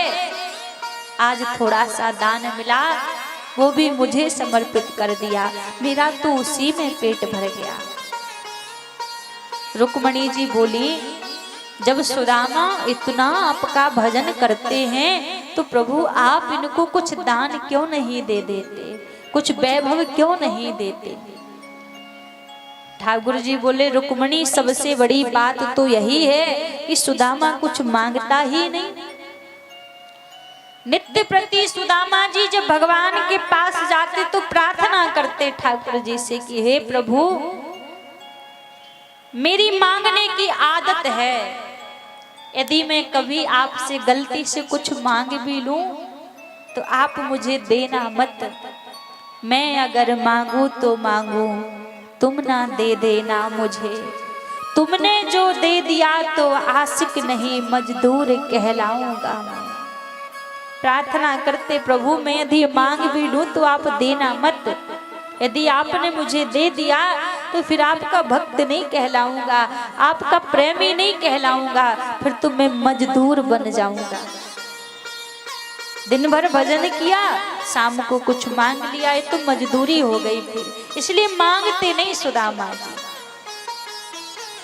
आज सुशीला के छोटे छोटे बालक सुशीला के पास आए, बोले माँ भूख लगी है, 4 दिन से कुछ भी नहीं खाया, बड़ी भूख लगी है, आज भोजन नहीं मिला तो माँ हम भूख के कारण मर जाएंगे। अब माँ कैसे अपने बच्चों को भूख में मरता हुआ देखे। सुशीला गई और जाकर आक के वृक्ष में से दूध निकाल कर लाई। जो आक के वृक्ष का दूध होता है वो विषैला होता है। दूध निकाल कर लाई, 4 हिस्सों में बांट दिया। अपने बच्चों से बोली, बेटा एक बार पहले मेरे हृदय से लग जाओ, फिर इस दूध को पी लेना। बालक बोले, माँ दूध पीकर मर थोड़ी ना रहे हैं, पहले दूध पी लेने दे, फिर तेरे हृदय से लग जाएंगे। जानती हैं सुशीला, बालक के दूध पिएंगे तो जीवित नहीं रहेंगे, मर जाएंगे। लेकिन कहती हैं एक बार इस दूध को पीकर यदि बालक मर जाएंगे तो उस पीड़ा को, उस कष्ट को मैं सहन कर लूंगी। लेकिन रोज रोज मेरे बालक भूख से मरते हैं, मुझसे देखा नहीं जाता। कम से कम फिर एक ही पीड़ा रहेगी कि मेरे बच्चे जीवित नहीं रहे। अभी मेरी आंखों के सामने रोज रोज बालक भूख में तड़पते हैं, मरते हैं। इतने में सुदामा जी आ गए, बोले देवी ये दूध कहाँ से लेकर आई? झूठ बोलती नहीं है। कह दिया स्वामी आग का दूध है। सारा दूध फेंक दिया सुदामा ने। बोले पागल हो गई है, ये आग का दूध बच्चों को पिलाएगी, मर जाएंगे बच्चे। सुशीला रोते हुए बोली, स्वामी अभी भी तो रोज मर ही रहे हैं भूख में, अभी कहाँ जीवित हैं, रोज मर रहे हैं। लेकिन धन्य है सुदामा की भक्ति। आज भी देखो, आज भी भगवान से कोई शिकायत नहीं है सुदामा को। भगवान से शिकायत नहीं करते, बल्कि अपनी पत्नी को समझा रहे हैं। कहते हैं देवी क्यों चिंता करती हो? यदि उस प्रभु को हमें इस परिस्थिति में देखने में सुख मिलता है तो उसकी प्रसन्नता में हमें प्रसन्न रहना चाहिए। राजी है हम उसी में जिसमें तेरी रजा है। भक्त कभी अपना सुख नहीं देखता। भक्त नहीं देखता कि मैं ये कार्य करूंगा तो मुझे दुख मिलेगा, नहीं, उसको लगता है मैं ये कार्य करूंगा मेरे ठाकुर को प्रसन्नता होगी तो मैं तो इसी में प्रसन्न हो जाऊंगा। बस उसका हर एक कर्म यही रहता है कि कोई भी कर्म करूं तो बस मेरे गोविंद प्रसन्न होना चाहिए, मेरे ठाकुर प्रसन्न होना चाहिए। आज सुदामा जी अपनी पत्नी को समझा रहे हैं। बोले देवी यदि वो प्रभु हमें इस स्थिति में देखकर प्रसन्न है तो उनकी प्रसन्नता में हमें प्रसन्न रहना चाहिए। और भैया धन्य है वो सुशीला भी, कोई शिकायत नहीं, मान गई। आज के जमाने की कोई पत्नी होती भैया तो इस स्थिति में रहती नहीं, भाग जाती। दोनों पति पत्नी निरंतर प्रभु का भजन करते हैं। निरंतर प्रभु का नाम जपते हैं। लेकिन भगवान भी कब तक अपने भक्त को कष्ट में देखे, दुख में देखे। आज प्रभु ने एक साधु का रूप बनाया और सुशीला के द्वार पर पहुंचे।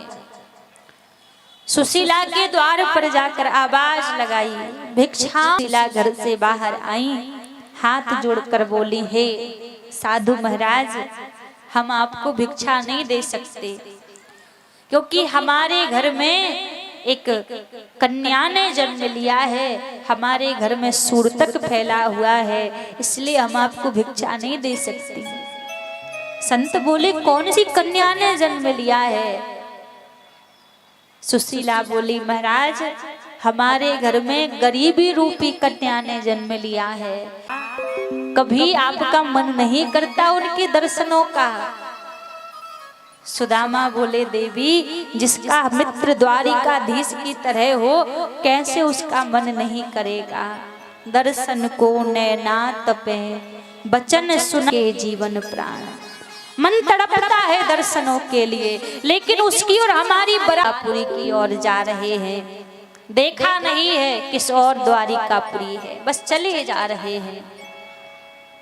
जंगलों में सुदामा जी पहुंचे। अब जंगलों में पहुंच गए, अब कोई रास्ता नजर नहीं आ रहा है, किस ओर जाएं। पेड़ के नीचे बैठकर रोने लगे सुदामा, और रोते रोते प्रभु से प्रार्थना करने लगे कि हे प्रभु, मुझे नहीं पता वो कौन सा रास्ता है जो आपकी ओर आता है, लेकिन प्रभु आपको तो पता है वो कौन सा रास्ता है जो मेरी ओर आता है। यदि मैं आप तक नहीं आ सकता तो हे प्रभु आप मुझ तक आ जाइए। ना भूख लगती है ना प्यास लगती है, ये जिंदगी अब उदास लगती है। कैसे आऊं मैं द्वारिका तेरी, एक आस थी अब निराश लगती है। एक मन में आशा जगी थी कि दर्शन करेंगे, अब वो आशा भी टूट गई। रोते रोते सुदामा की नींद लग गई। जब सुदामा जी की नींद लगी तो भगवान ने अपनी माया को आदेश दिया और माया के द्वारा सुदामा को द्वारिकापुरी के बगीचों में बुला लिया। जब सुदामा जी की नींद खुली, महाराज नींद खुली तो देखा कि बड़े बड़े कंचन महल खड़े हुए हैं। लोगों से पूछा, भैया ये कौन सी नगरी है? लोग कहने लगे सुदामापुरी है। अच्छा, ये मेरे कृष्ण की मेरे कन्हैया की द्वारिकापुरी है, मेरे कृष्ण की नगरी है। अब भैया यहाँ के तो ठाकुर जी राजा हैं, कौन इनको कन्हैया कह के बुलाए, कौन कृष्ण कहकर बुलाए? यहाँ तो बड़ा इनका सम्मान से नाम लिया जाता है, राजाधिराज महाराज श्री कृष्ण द्वारिकाधीश। यहाँ थोड़ी कोई कृष्ण और कन्हैया कहता है। अब तो महाराज जैसे तैसे पता चला ठाकुर जी के महल का द्वार। ठाकुर जी के महल के द्वार पर सुदामा जी पहुंचे और द्वारपालों से पूछने लगे, कहा हमें द्वारिकाधीश से मिलना है। अब कई लोग कहते हैं कि द्वारपालों ने धक्का देकर बाहर निकाला। भैया भागवत जी में तो वर्णन नहीं है कि सुदामा जी को द्वारपालों ने धक्का दिया है। हाँ, इतना जरूर कहा है कि हे ब्राह्मण देवता, अभी भगवान के विश्राम का समय है, यदि प्रभु विश्राम के लिए नहीं गए होंगे आप रुकिए, हम आज्ञा लेकर।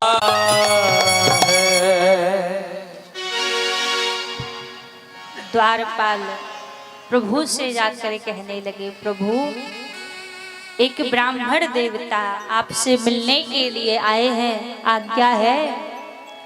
भगवान ने कहा, भैया ब्राह्मण देवताओं को मुझसे मिलने के लिए आज्ञा लेने की जरूरत कब से पड़ने लगी? उनके लिए तो मेरे द्वार हमेशा खुले रहते हैं। द्वारपाल बोले, प्रभु उनका रूप बिल्कुल अलग है, ना शीश पगा ना झगा तन पे, अरुजान को ये ही बसे के ही ग्रामा। धोती फटी सी लटी दुपटी, पाहो पासन की नहीं सामा। द्वार खड़ो द्रज दुर्बल इक रयो, पूछत दीन दयाल को धाम, बतावत आपनो नाम सुदामा। जैसे प्रभु ने सुना, सुदामा सिंहासन पर बैठे हुए थे प्रभु, सुनते ही दौड़ पड़े, मेरा सुदामा आया है, मेरा मित्र आया है। भाव विभोर हो गए, कहीं मुकुट गिरा, कहीं पटका गिरा, पादुकाएं नहीं पहनी प्रभु ने, दौड़े जा रहे हैं, मेरा मित्र आया है, मेरा सुदामा आया है। दौड़े दौड़े द्वार पर प्रभु पहुंचे। आज जो भी देख रहे हैं सब देखते रह गए कि भैया इतने मेहमान इसमें आए हैं द्वारिकापुरी में, लेकिन ऐसा मेहमान आज तक नहीं आया कि जिससे मिलने के लिए भगवान इतने आतुर हो जाएं। प्रभु इतने आतुर हो गए कि भूल गए कि यहाँ के राजा हैं।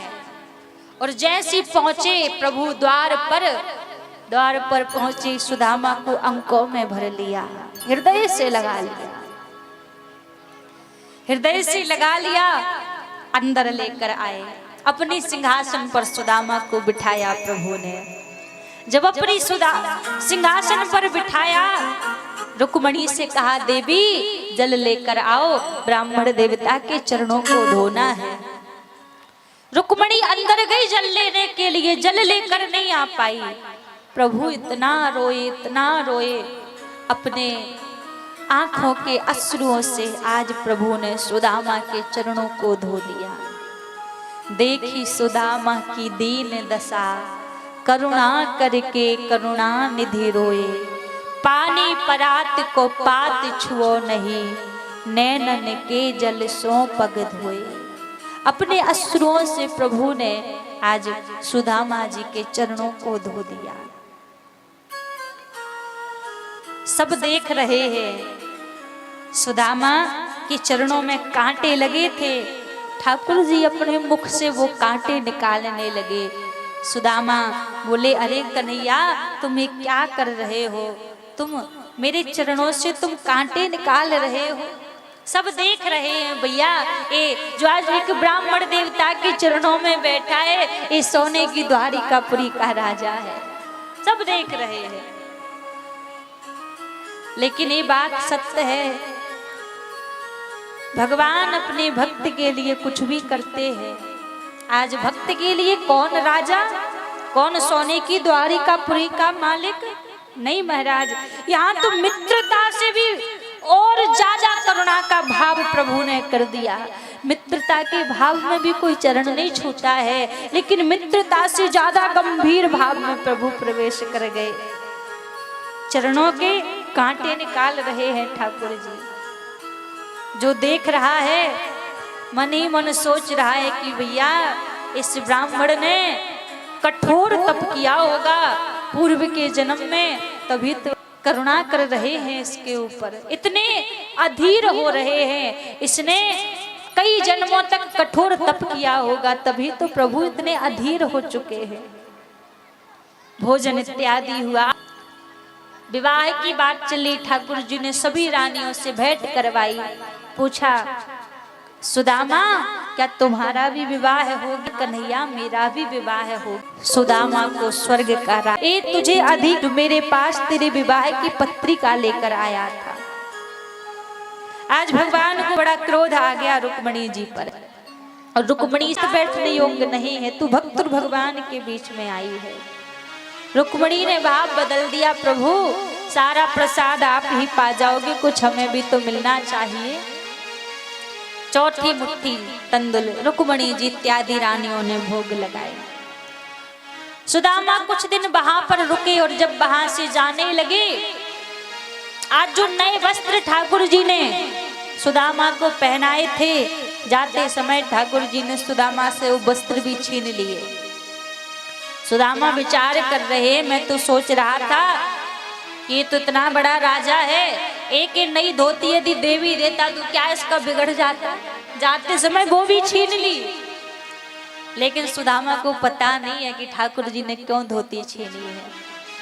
आज जब द्वारिकापुरी के महलों से बाहर सुदामा निकले, लाखों लोग खड़े हुए हैं, सब देखकर सुदामा की जय जयकार कर रहे हैं।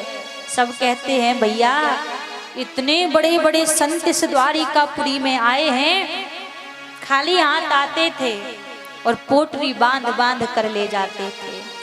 आज एक पहला ब्राह्मण ऐसा आया है, फटी धोती पहन कर आया था, फटी धोती पहन कर ही जा रहा है। ऐसा मेहमान, ऐसा ब्राह्मण पहली बार इस द्वारिकापुरी में आया है। जय जयकार पूरे द्वारिका वासी आज सुदामा जी की कर रहे हैं कि ऐसा ब्राह्मण तो पहली बार देखा भैया।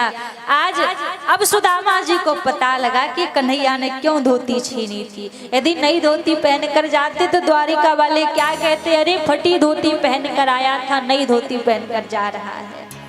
आज सब कह रहे भैया जैसा आया था वैसे ही जा रहा है। सुदामा जी पहुंचे जहाँ एक टूटी फूटी झोपड़ी बनी थी, वहां कंचन महल खड़े हुए हैं। सोचा किसी दूसरी नगरी में तो नहीं आ गया। ठाकुर जी आए, ठाकुर जी ने कहा सुदामा ए वैभव मेरी तरफ से तुम्हारे लिए भेंट में है। सुदामा जी बोले मुझे नहीं चाहिए था वैभव, पर ठाकुर जी ने कहा सुशीला के मन में तो वैभव की कामना थी। कहा प्रसाद है, कुछ समय इसको आप अपने पास रखो और इसी के साथ ही रहकर आप भगवान का भजन करो। ठाकुर जी के कहने पर उस वैभव को स्वीकार किया सुदामा ने। तो यहाँ पर सुखदेव जी महाराज कहते हैं राजन ऐसे भगवान अहेतु की करुणा करते हैं, अहेतु की कृपा करते हैं, तभी प्रभु का नाम करुणा सिंधु है। हे कृष्ण करुणा सिंधु दीन बंधु जगतपते, श्री गोपेश गोपिका कांत राधा कांत नमोस्तुते। इसीलिए इनको करुणा सिंधु कहा जाता है। किसी के ऊपर कृपा करनी होगी तो कृपा करने के लिए कोई गुण नहीं देखेंगे, केवल देखेंगे एक बहाना। न जाने कौन से गुण पर दया निधि रीझ जाते हैं। नहीं आते मधुपुरी से गोपियों की वेदना सुनकर। गोपियां पुकार लगाती हैं कन्हैया लौट आओ, हमारे प्राण छूट जाएंगे, नहीं आते। और भैया उस कुब्जा पर रीझ जाते हैं, उस कुब्जा के घर जाकर भैया उसको प्रेम से विभोर करते हैं प्रभु। तो पता नहीं कौन सा बहाना, कौन सा गुण, कौन सा पल ऐसा आ जाए जीवन में जिस पल प्रभु हमसे भी रीझ जाए। बस बात इतनी है कि हमारे मन में आशा होनी चाहिए कि इनकी कृपा हो। आशा रहेगी तो एक ना एक दिन प्रभु अवश्य आएंगे, कृपा अवश्य करेंगे। आज सुदामा के ऊपर कृपा की, भगवान की लीलाएं निरंतर चल रही हैं। यहाँ पर आज भगवान ने अपने पुत्रों को पास बुलाया, सब पुत्रों को बिठाया और सबसे कहने लगे बेटा यदि आप कभी जीवन में मेरा अपराध कर दोगे तो मैं तुम्हें क्षमा कर दूंगा, लेकिन कभी भी जीवन में आप गलती से भी कभी मेरे भक्त का या किसी संत का अपराध मत करना। किसी भक्त का या संत का अपराध करोगे तो उसको मैं स्वयं भी तुम्हें क्षमा नहीं कर पाऊंगा। उपदेश कर रहे हैं, लेकिन उपदेश किया भगवान के एक पुत्र ने भी ध्यान में नहीं दिया। आज चौमासे का समय आया, कुछ संत द्वारिकापुरी चौमासा करने के लिए आए। भगवान के पुत्रों ने सोचा कि पिताजी बड़ी संतों की महिमा गाते हैं, क्यों ना आज जाकर परीक्षा ली जाए।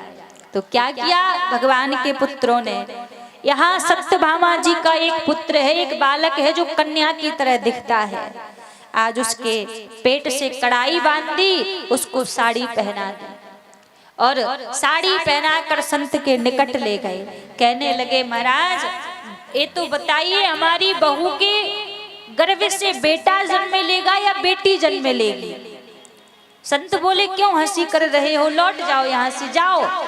नहीं माने, फिर बोले महाराज बता तो दो इसके गर्भ से बेटा जन्म लेगा या बेटी जन्म लेगी। जब बार बार कहा तो संत को क्रोध आ गया, श्राप दे दिया, इसके गर्भ से ना बेटा जन्म लेगा ना बेटी जन्म लेगी, इसके गर्भ से एक मूसल उत्पन्न होगा जिससे तुम्हारे वंश का विनाश होगा। लौट कर आए, उस साड़ी को खोला तो वो कड़ाई एक मूसल बन गई।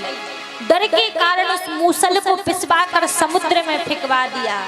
एक कील एक मछली ने निगल ली और उसी मूसल के प्रभाव से समुद्र के किनारे किनारे एरका नाम की घास उत्पन्न हुई।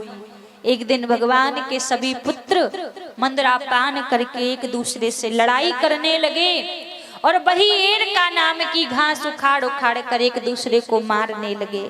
तो यहाँ भगवान के सारे पुत्र मारे गए। एक बहेलिया मछली पकड़ने के लिए समुद्र में गया, एक मछली को पकड़ा। जब उस मछली को पकड़ा, उसको काटा तो उसमें एक कील निकली।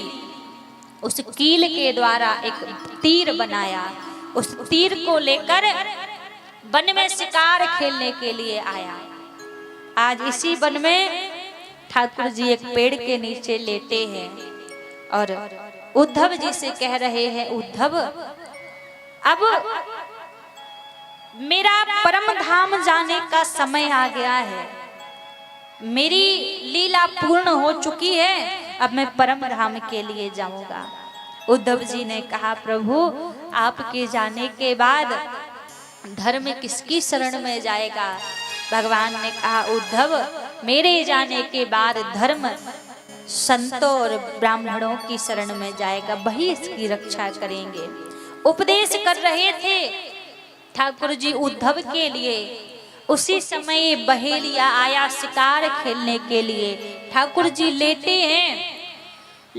ठाकुर जी जब लेटे तो इनका जो पैर का अंगूठा है नील वर्ण है प्रभु का। तो इस बहेलिया को दूर से ऐसे दिखाई दिया मानो जैसे हिरण की आंख हो। तो हिरण की आंख समझकर इस बहेलिये ने वो तीर चला दिया और वो तीर आकर भगवान के चरण के अंगूठे में लग गया। जब बहेलिया पास में आया तो क्या देखा, प्रभु लेटे हैं।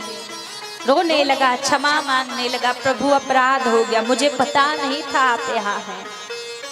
भगवान मुस्कुराए, बोले देख तुझसे कोई अपराध नहीं हुआ है, तेरा एक कर्ज था मेरे ऊपर, आज जाते जाते मैंने वो कर्ज उतार दिया।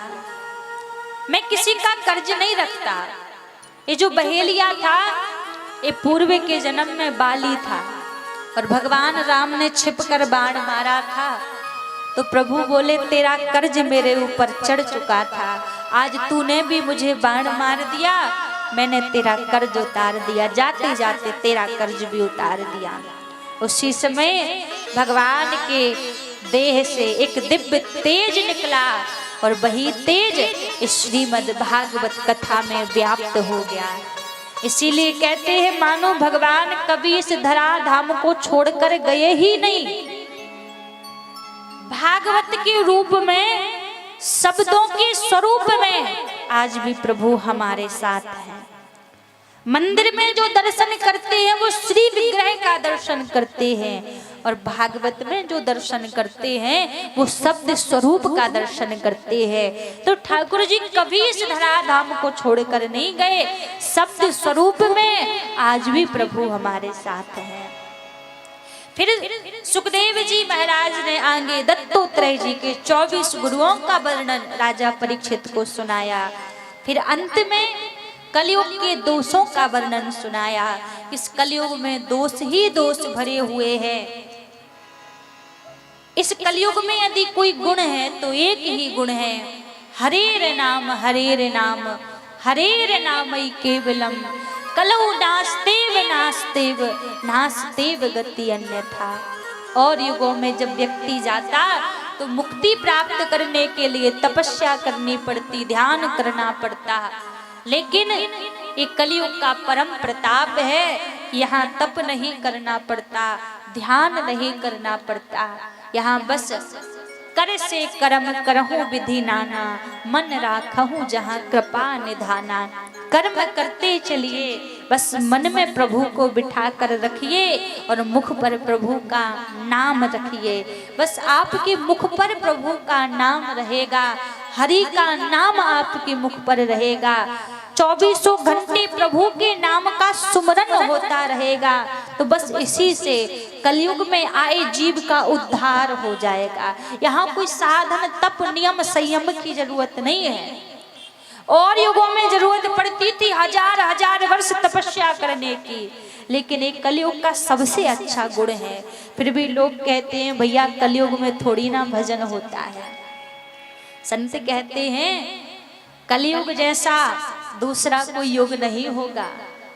कलयुग में वृंदावन धाम है, अवध धाम है, और युगों में जाओगे वहां ब्रज धाम नहीं है, वहां अवध धाम नहीं है। जो आज यहाँ बैठकर हम लीला प्रभु की सुन रहे हैं, और युगों में ये लीला नहीं मिलेगी सुनने के लिए। कलयुग का ही प्रताप है। यहाँ पर बस हरि का भजन भी मिल रहा है, सद्मार्ग भी मिल रहा है, सत्संग भी मिल रहा है। बस अब ये हमारे ऊपर है कि हमें किस तरीके से इसको हमारे जीवन में धारण करना है। आपको पहले भी कहा था कि भागवत का एक एक श्लोक, एक एक प्रसंग भगवान के चरणों तक पहुंचने के लिए एक एक सीढ़ी का कार्य करता है। तो सुखदेव जी महाराज राजा परीक्षित से कहते हैं, राजन आज 7वां दिन है, कुछ ही देर में तक्षप आने वाला है, तुम्हें डर नहीं है? जैसे कहा तो परीक्षित बोले, गुरुदेव मुझे किस बात का डर, तक्षप मुझे थोड़ी ना काटेगा, वो तो मेरे शरीर को काटेगा। मैं शरीर थोड़ी ना हूं, मैं तो आत्मा हूं। सुखदेव जी बोले, बस मैं यही सुनना चाहता था, ये तेरे हृदय में जो भय है ये भय मिट जाए। कहा राजन जब तक मैं यहाँ पर रहूंगा तब तक यहाँ पर तक्षप नहीं आएगा। मैंने 7 दिन तुम्हें कथा सुनाई, अब तुम मुझे यहाँ से विदाई प्रदान करो। जब मैं यहाँ से चला जाऊंगा उसके बाद ही तक्षप आएगा। सुखदेव जी कहते हैं, राजन संसार में जो मुख्य यज्ञ हैं वो 3 प्रकार के होते हैं। एक देव यज्ञ होता है, दूसरा पितृयज्ञ होता है, और तीसरा धर्म यज्ञ होता है। और इन 3 प्रकार के यज्ञों का फल व्यक्ति को कब मिलता है? जो देव यज्ञ होता है, तो देव यज्ञ का जो मुख है, देव यज्ञ की जो पत्नी है वो है स्वाहा। जब हम हवन पूजन करते हैं, देवताओं को आहुति देते हैं, तो पंडित जी कहते हैं ना मंत्र बोलने के बाद कि भैया स्वाहा बोलो। जब तक हम स्वाहा नहीं बोलते तब तक हमारी दी हुई आहुति देवताओं तक नहीं जाती, क्योंकि देव यज्ञ की पत्नी है स्वाहा, देवताओं का मुख है स्वाहा, तभी वो आहुति देवताओं तक जाएगी। वैसे ही जो पितृयज्ञ होता है, पितृयज्ञ की पत्नी है स्वधाहा। पितृयज्ञ में स्वाहा का उच्चारण नहीं किया जाता, वहां स्वधाहा का उच्चारण किया जाता है। जब स्वधाहा का उच्चारण करोगे तब आपकी आहुति आपके पूर्वजों तक, पितरों तक पहुंचेगी।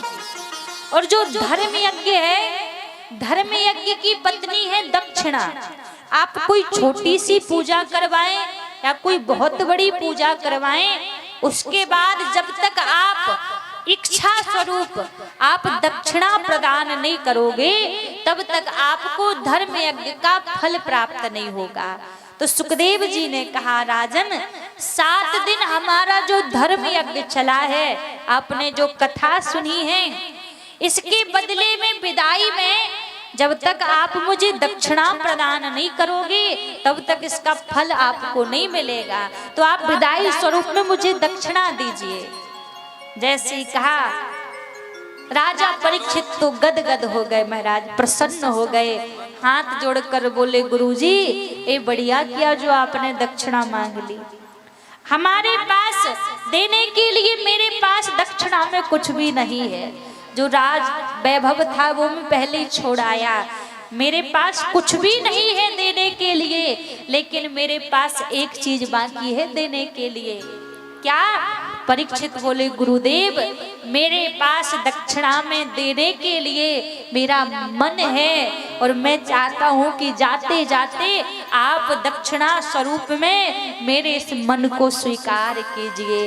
आज जाने से पहले ही राजा परीक्षित ने अपना मन गुरुदेव के चरणों में रख दिया, सुखदेव जी के चरणों में रख दिया। और यहाँ से सुखदेव जी का पूजन किया, पुराण पूजन किया, फिर सुखदेव जी को विदाई दी। तो भैया हमने भी आपको 7 दिन कथा सुनाई है, तो आप हमें दक्षिणा नहीं दोगे? देखो दक्षिणा नहीं दोगे तो उसका फल भी नहीं मिलेगा। सुखदेव जी ने अभी अभी कहा है, राजा परीक्षित को पूरा नियम बताया है, तो आप भी यदि दक्षिणा नहीं दोगे तो फल नहीं मिलेगा। अच्छा हाथ ऊपर करके दिखाओ कौन कौन दक्षिणा देगा। अच्छा चिंता मत करो, पहले सुन लो हमारी दक्षिणा क्या है। हमारी दक्षिणा है, हम इतना बिजी हो गए हैं ना कि हम 5 मिनट भी प्रभु के लिए नहीं दे पाते। हमारी दक्षिणा में हमें चाहिए, आप दिन में कितना भी व्यस्त रहें, कोई भी कार्य करें, बस नित्य प्रति ज्यादा नहीं मांगेंगे आपसे, बस एक महामंत्र की माला का जप करना है, एक महामंत्र की माला का। वैसे हमारे गुरुजी की जो हमें आज्ञा है वो तो 16 माला की है, 16 से ज्यादा हो जाए तो गुरुजी की कृपा है, फिर पर 16 तो है ही। अब आपके लिए हम इतना जोर नहीं डालेंगे, आप नए नए हैं, अभी इस रास्ते में आ रहे हैं, अभी आए नहीं हैं, इसलिए आप एक से प्रारंभ कीजिए। अच्छा अब हाथ ऊपर करके दिखाओ कौन कौन नित्य प्रति एक महामंत्र की माला का जप करेगा। पक्का? और यदि नहीं किया तो आप किसके प्रांगण में बैठे हो? हनुमान जी के। पक्का करोगे? चलो एक छूट और हम आपको दे देते हैं। अब ये जरूरी नहीं है कि आप सोचो कि हम माला करेंगे तो हमें माला जोली लेकर ही करनी पड़ेगी। कई लोगों को ऑफिस जाना है, अलग अलग सबके काम है। एक छूट और आपको देते हैं, जब घर में रहो तो माला लेकर जप करो, और यदि हमेशा माला लेकर जप ना कर सको तो बिना माला के ही ये जो श्वासों की माला है ना, हर एक श्वास श्वास पर हरे कृष्ण कृष्ण कृष्ण हरे हरे, हरे राम राम राम हरे हरे, बिना माला के भी निरंतर आप प्रभु का नाम जपते रहिए। बस नाम आप जपते रहेंगे, दक्षिणा हमें मिल जाएगी और कल्याण आपका हो जाएगा। दक्षिणा हमें दोगे पर इसका जो फल है वो हमें नहीं मिलेगा, वो तो आपको ही मिलेगा। तो आप बस नियम बनाइए कि जैसे भी हो भाव को भाव अनक आलस हो, नाम जपत मंगल दिशि दशा। प्रभु का नाम आप जपते रहिए, सुमरन करते रहिए। हमारे कमेटी के जो सदस्य हैं, हमारे जो अध्यक्ष जी हैं लाल बाबू भैया, और जो उपाध्यक्ष जी हैं, कोषाध्यक्ष जी हैं संजीव भैया जी, और जितने भी कमेटी के सदस्य हैं, इन सब ने बड़ी मेहनत की है। और आज ये जो मेहनत का फल आपको मिल रहा है, आप जो देख रहे हैं ना, आज 7वां दिन है और आज हमें लग रहा है कि आज भैया जी लोगों की मेहनत, वास्तव में आज वो मेहनत सफल हुई है। आज 7वां दिन है और आज वो मेहनत सफल हुई है। आपको भी पता नहीं कि आप कितनी संख्या में यहाँ बैठे हैं, आज वो मेहनत उनकी पूरी हुई है। तो उनका बड़ा प्रयास है, क्योंकि अपने लिए काम तो कोई भी कर लेता है, सभी करते हैं, पर जन कल्याण के लिए काम करना ये छोटी बात नहीं है। हम क्या करते, हमें देने की बात हो तो हम तो पैसे जेब में से निकाल के दे दिए। अब पैसे देने के बाद भी आपको पता है कितनी मेहनत लगती है इन व्यवस्थाओं को बनाने में। तो इतनी जो मेहनत भैया जी लोगों ने की है, इसके लिए आप जितना भी भैया उनका आभार व्यक्त करो उतना ही कम है। क्योंकि किसी के घर घर जाकर, द्वार द्वार जाकर, भले ही धर्म के नाम पर पैसा मांगना, वो तो धर्म के लिए मांग रहे हैं, लेकिन लोग कहते हैं भैया पता नहीं ये क्यों पैसा मांग रहे हैं। आपको पता है, कई लोग तो ये चर्चा करते हैं कि ये कार्य तो कर लिया पर हमसे तो कभी पूछा नहीं। अच्छा एक बात बताओ, हम जब कोई गलत काम करने के लिए जाते हैं कितने लोगों से पूछते हैं? पूछते हो किसी से? किसी से नहीं पूछते। जब कोई गलत काम करने के लिए हम नहीं पूछते तो ऐसा धर्म का आयोजन करने के लिए क्यों कोई व्यक्ति फिर पूछे? ये तो धर्म का कार्य है। और आपने इतना आनंद 7 दिन इस कथा में लिया। अच्छा एक बात बताओ, कथा में आनंद किस किस को आया? भरपूर आनंद जिसको आया है 7 दिन पक्का। अच्छा और कौन कौन चाहता है कि अगले साल फिर ऐसे ही कथा हो? अच्छा और जो 2-4 हाथ नीचे हैं वो नहीं चाहते? देखो कथा तो अगले साल फिर हो जाएगी, लेकिन सहयोग आप सभी को करना पड़ेगा। हमारे भैया जी लोग तो तैयार है अगले साल के लिए भी, पर आप साथ देंगे तब। क्योंकि आपको पता था जब पिछली बार कथा हुई थी तो इससे आधा पंडाल था, वो पूरा भर जाता तो जगह नहीं बचती थी। तो इस बार व्यवस्था कितनी बनाई, उससे दुगना पंडाल कर दिया। अब दुगने की हालत भी आप देख रहे हैं, यहाँ भी जगह नहीं है। तो अब तीसरी साल होगी तो आप देखिएगा व्यवस्था फिर बढ़ेगी। व्यवस्था बढ़ेगी, आपका सहयोग बढ़ेगा। फिर कौन कौन तैयार रहेगा कि हाँ अगली साल भी कथा हो? पक्का? ऐसे ही तो नहीं कि अभी आप प्रभाव के कारण कह रहे हो। दोबारा बुलाओगे? अच्छा देखो भैया, दोबारा हमें बुलाओ या ना बुलाओ, बस हम इतना चाहते हैं कि निरंतर भगवान का नाम जपते रहना, सनातन धर्म से जुड़े रहना, ये प्रयास करते रहना। और जैसे आपको बताया था ये जो कथा चल रही है ये हमारे YouTube चैनल पर लाइव चल रही है, जो कि बोर्ड भी लगा है पीछे YouTube चैनल का। हमारा YouTube चैनल है देवी गौरप्रिया जी के नाम से। तो आज कथा विश्राम हो जाएगी, इसके बाद भी आप इस कथा को यदि सुनना चाहें तो हमारे चैनल पर जाकर चैनल को सब्सक्राइब करें, चैनल से जुड़ें, ताकि आगे की कथा भी आपको सुनने के लिए मिले। और इस कथा को भी आप दोबारा से सुनना चाहें तो दोबारा से भी आप इस कथा को अपने घर में बैठकर सुने। और यहाँ पर अभी हमारे कमेटी के जो भैया जी लोग हैं वो आएंगे, ठाकुर जी का पूजन करेंगे, प्राण पूजन करेंगे, व्यास पूजन करेंगे। उसके बाद सबसे पहले एक एक करके हमारे जो दादाजी लोग हैं, भैया जी लोग हैं, आप मंच पर आएंगे।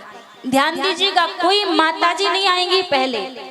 सबसे पहले हमारे भैया जी लोग, जितने लोग भी बैठे हैं, जो भी खड़े हुए हैं, ये जो सीढ़ी है यहाँ से आप ऊपर आएंगे और इस तरफ जो सीढ़ी है यहाँ से आप निकलते जाएंगे। तो पहले हमारे भैया जी लोग एक एक करके आप सभी मंच पर आएंगे पूजन करने के लिए। उसके बाद फिर एक एक करके हमारी सारी माताएं मंच पर आएंगी।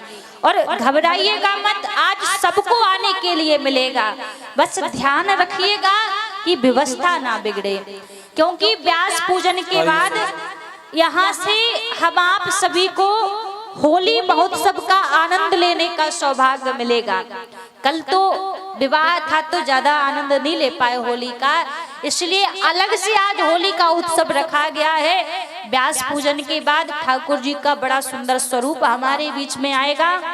उसके बाद हम आप यहाँ से होली का आनंद लेंगे। तो सबसे पहले हमारे कमेटी के जो सदस्य हैं, अध्यक्ष जी हैं हमारे लाल बाबू भैया, कोषाध्यक्ष जी संजीव भैया जी, और भी कमेटी के जो सदस्य हैं, सबसे पहले आप मंच पर आएंगे, पुराण पूजन करेंगे, ठाकुर जी का पूजन करेंगे और विदाई प्रदान करेंगे हमें। उसके बाद दोबारा कह रही हूँ कि एक एक करके हमारे सारे दादाजी लोग, भैया जी लोग मंच पर आएंगे, फिर माताएं आएंगी। और एक बात और कहूँ, ये मत सोचिएगा कि आप मंच पर आएंगे तभी आएंगे जब आप कुछ पैसे चढ़ाएंगे। नहीं महाराज, आपका भाव है, बिल्कुल पैसे मत चढ़ाइएगा। पर सौभाग्य मिल रहा है तो पुराण को प्रणाम करने के लिए तो आप अवश्य आइएगा। और कुछ चढ़ाना है तो अपना मन ठाकुर जी के चरणों में चढ़ा कर जाइएगा, लेकिन आना सबको है। और हमारे अध्यक्ष जी संजीव लाल भैया जी आए, हम सभी के बीच में अमरनाथ जी राजनगर से आए हैं। ठाकुर जी कृपा करें, आचार्य जी पूजन करवाइए। और और देखिए जैसा कि पूज्य देवी जी ने बताया, मेरा सभी पूरी कमेटी से जितने भी लोगों के नाम आपने कार्ड में छापे हैं, हमारे अध्यक्ष जी, कोषाध्यक्ष जी, उपाध्यक्ष जी और जितने भी सदस्य हैं सभी कृपया मंच पे आए। सभी से मेरा निवेदन है आप सभी शीघ्र मंच पे आए, कोई भी विलंब न करे। जितने भी हमारे समिति के लोग हैं, सदस्य हैं, सभी कृपया मंच पे आ जाएं एक बार।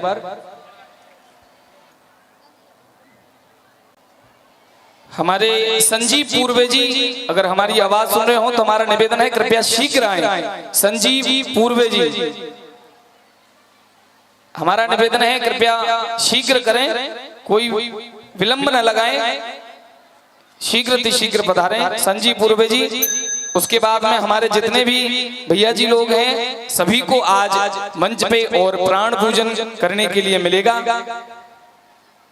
हमारे संजीव पूर्वे जी, हाँ इधर आइए। और सभी हमारे समिति के जितने भी सदस्य हैं, मेरा उनसे भी निवेदन है कि आप भी कृपया शीघ्र मंच पे आए। और अपना मेयर प्रत्याशी गणेश कुमार महाराज जी के द्वारा आज कथा समाप्ति के बाद परम पूजनीय गौरप्रिया जी एवं सभी कार्यकर्ताओं को सम्मानित करेंगे, जिनके लिए आप सभी जोरदार तालियां बजाइए और थोड़ा समय भी दें। और हमारे संजीव पूर्वे जी अब भागवत पुराण और पूज्य देवी जी की विदाई और पूजन करेंगे। देखिए मैं फिर कह रहा हूं समिति से कि सभी समिति के सदस्य कृपया मंच पे आ जाएं, विलंब न करें, पूरी समिति कृपया मंच पे आ जाए। जय जय श्री राधे, जय जय श्री श्याम।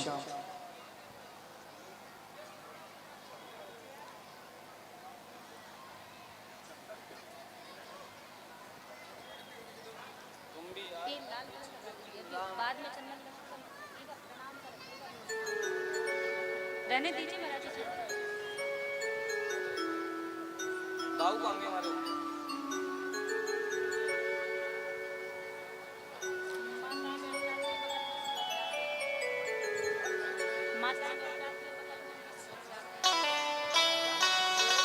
श्री राधे।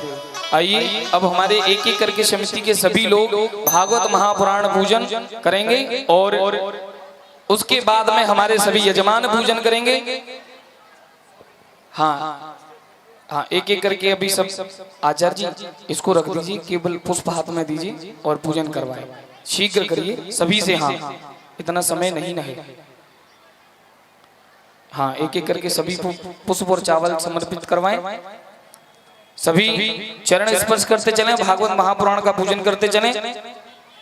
इसके बाद में हमारे सभी यजमान महापुराण का पूजन करेंगे। उसके बाद में हमारे जितने भी भैया लोग जी खड़े हैं, बैठे हैं, सभी एक एक करके मंच पे आएंगे और पुराण पूजन करेंगे और अपने अपने जगह पर बैठते चलेंगे। जिनका भी जो भाव होगा वह महापुराण पे अपना भाव समर्पित करेंगे। जय जय श्री राधे, जय जय श्री श्याम।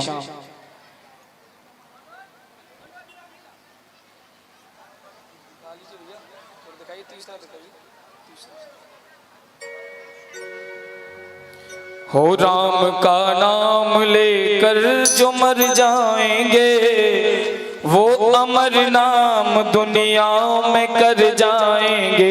राम का नाम लेकर जो मर जाएंगे, वो अमर नाम दुनिया में कर जाएंगे। और देखिए अब हमारे जितने भी यजमान हैं, ऊपर जो लोग बैठे हैं, श्री राधे श्याम, हमारे सभी यजमान आ जाएं, महापुराण पूजन करें। सभी खड़े हो जाइए, हमारे चारों यजमान पुराण पूजन करेंगे। उसके बाद में आप सभी मंच खाली करेंगे। पहले पुराण पूजन करें, उसके बाद मंच खाली करें। सभी शीघ्र करें।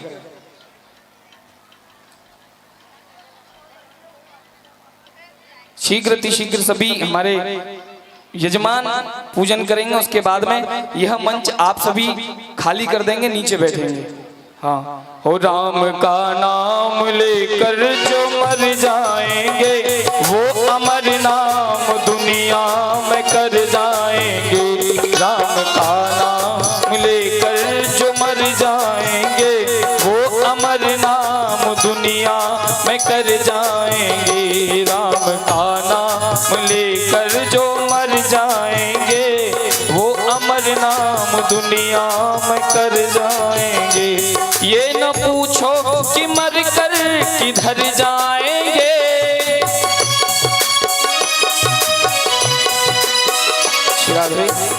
जितनी भी माताएं खड़ी हैं मेरा निवेदन है आप पूजन कर लें, उसके बाद में मंच खाली करके नीचे बैठे। सभी से निवेदन है मेरा, कोई भी यहाँ खड़ा ना हो ऊपर, कृपया शीघ्र करें।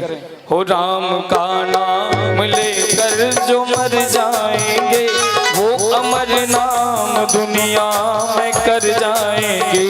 राम का नाम लेकर जो मर जाएंगे, वो अमर नाम दुनिया में कर जाएंगे। जय हो राधे श्याम। सभी माताएं इधर आ जाए, पूजन करवा के उधर की साइड निकालना सभी को। हाँ यहाँ कुछ, अरे तुम यहाँ खड़े तो निकल पाओ ना, थोड़ा तो खड़े जाओ, आज मेहनत करो। हाँ हाँ, और देखिए सभी जिन्हें भी पुराण पूजन करना है वो अपनी अपनी जगह से, हमारे जितने भी भाई बंधु लोग आना चाहते हैं सामने गेट से इधर से आए और पूजन करें। जिन्हें भी पूजन करना है एक एक करके आए। अरे मैया उधर के इधर साइड आ जाइए, सभी गेट खाली कर दीजिए वहां से। हाँ इधर आ जाइए सभी और गेट खोल दीजिए भैया वहां से। हाँ और कोई भी स्टेज पे कोई ना रहे, केवल पूजन करवा के निकलवाते चलिए। आइए वहां से गेट खोलिए। राधे श्याम भैया इधर आ जाइए आप, अभी नहीं अभी नहीं, बाद में इधर आइए। यहाँ से बंद करिए, कोई नहीं आना चाहिए। ये अंदर कर दीजिए थोड़ा सा भैया, ये खोलिए थोड़ा और खोलिए। हाँ आइए ऊपर आइए। हो राम का नाम लेकर जो मर जाएंगे, वो अमर नाम दुनिया में कर जाएंगे। राम का नाम लेकर जो मर जाएंगे, वो अमर नाम दुनिया में कर जाएंगे। ये न पूछो कि मर कर किधर जाएंगे, ये न पूछो कि मर कर किधर जाएंगे, वो जिधर भेज देगा उधर जाएंगे, वो जिधर भेज देगा उधर जाएंगे। राम का नाम लेकर जो मर जाएंगे, वो अमर नाम दुनिया में कर जाएंगे।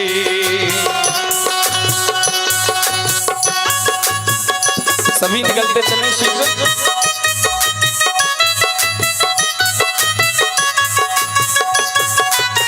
श्री भागवत महापुराण की जय हो।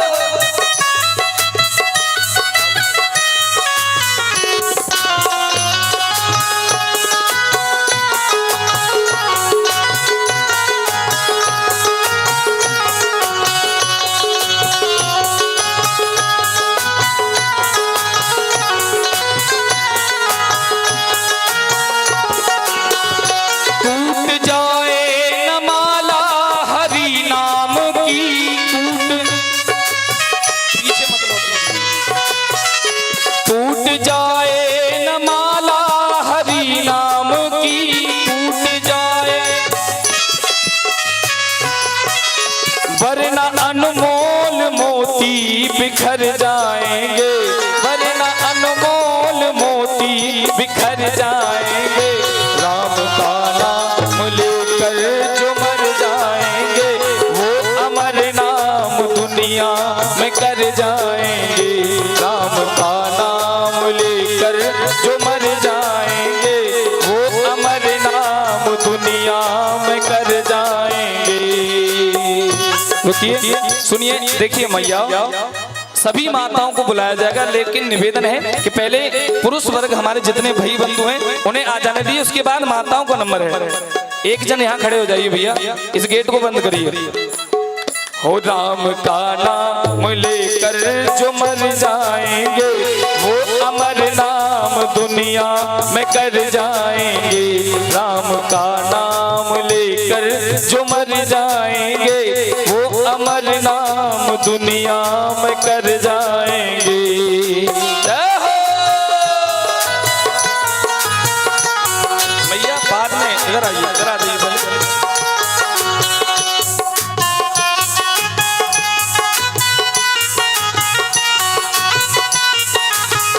सभी निकल सकते हैं।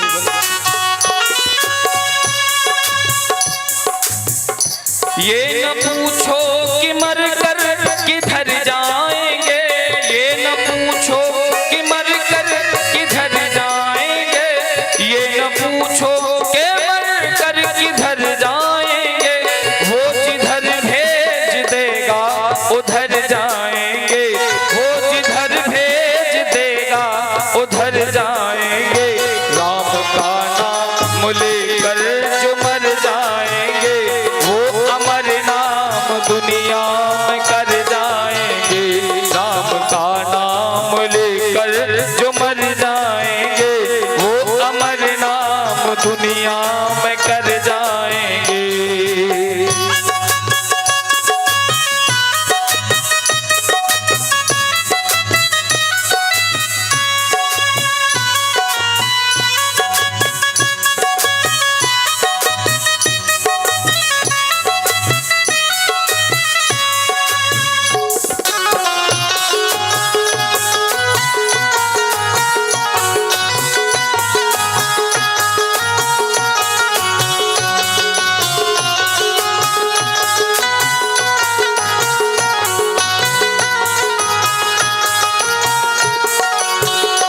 राम नाम की बेड़ी पे होके सवार, राम नाम। ये माताओं को मत आने दीजिए भैया। शिराधे एक मिनट बंद कीजिए भैया। माताओं आपको बोला है हाथ जोड़ के कि आप पहले पुरुष वर्ग को आने दीजिए। हाँ आप नहीं चाहिए, 2 मिनट रुकिए बस। आप जो है अगर एक जन आएगा तो बस सभी, फिर हाँ गुलाल होली भी होगी। आज बड़ा ही रंग आने वाला है। जय हो। हमारे राहुल जी देखिए आप सबका बड़ा सुंदर वीडियो ले रहे हैं। देखिए श्रीधाम वृंदावन से हमारे दीक्षित मीडिया के द्वारा आप सभी के बीच में यह देवी जी का YouTube लाइव चल रहा है। इस कार्यक्रम को आप हम सभी अपने घर जाकर के भी अपने फोन पे देख सकते हैं। ये जितने भी भैया हमारे मोबाइल में लाइव चला रहे हैं ना, आप सभी पूज्य देवी जी का YouTube चैनल सर्च करिए, देवी गौरप्रिया जी। यह सारा कार्यक्रम आपको लाइव मिलेगा। और हमारे भैया दीक्षित मीडिया जी के द्वारा यह कार्यक्रम पूरा लाइव चल रहा है देवी जी के YouTube चैनल पे। एक बार जोरदार ताली बजाइए। आइए अब आप हम सभी ठाकुर जी के साथ फूल होली खेलेंगे 5 में से। आज ब्रज में हाँ 5 सभी देखिए सारे फूल उठा लीजिए एक साथ और हाँ धीरे धीरे करके डालने हैं। आइए सभी हम फूल होली खेलते हैं ठाकुर जी के साथ। हो आज ब्रज में होरी रे रसिया, आज ब्रज में होरी रे रसिया, आज ब्रज में होरी रे रसिया, आज ब्रज में होरी रे रसिया। अरे होरी रे बरदोरी रे रसिया, होरी रे बरजोरी रे रसिया। ए होरी रे बरदोरी रे रसिया, होरी रे बरजोरी रे रसिया। आज ब्रज में होरी रे रसिया, आज ब्रज में होरी रे रसिया। और देखिए अब सभी जो है ये ठाकुर जी के पास जो फूल हैं सभी लेकर के जाएं और सभी में बांटें। ये जितने भी फूल हैं सभी लेकर के जाएं और सभी में बांट दीजिए। और सभी के साथ ठाकुर जी फूल होली खेलने आ रहे हैं। अब हमारे ठाकुर जी ये गेट खोल दीजिए, बीच में से जाएंगे। हाँ सभी के साथ आज होली खेलेंगे ठाकुर जी। हे आज ब्रज में होरी रे रसिया, आज ब्रज में होरी रे रसिया। अरे होरी रे रसिया बरजोरी रे रसिया, होरी रे रसिया बरजोरी रे रसिया।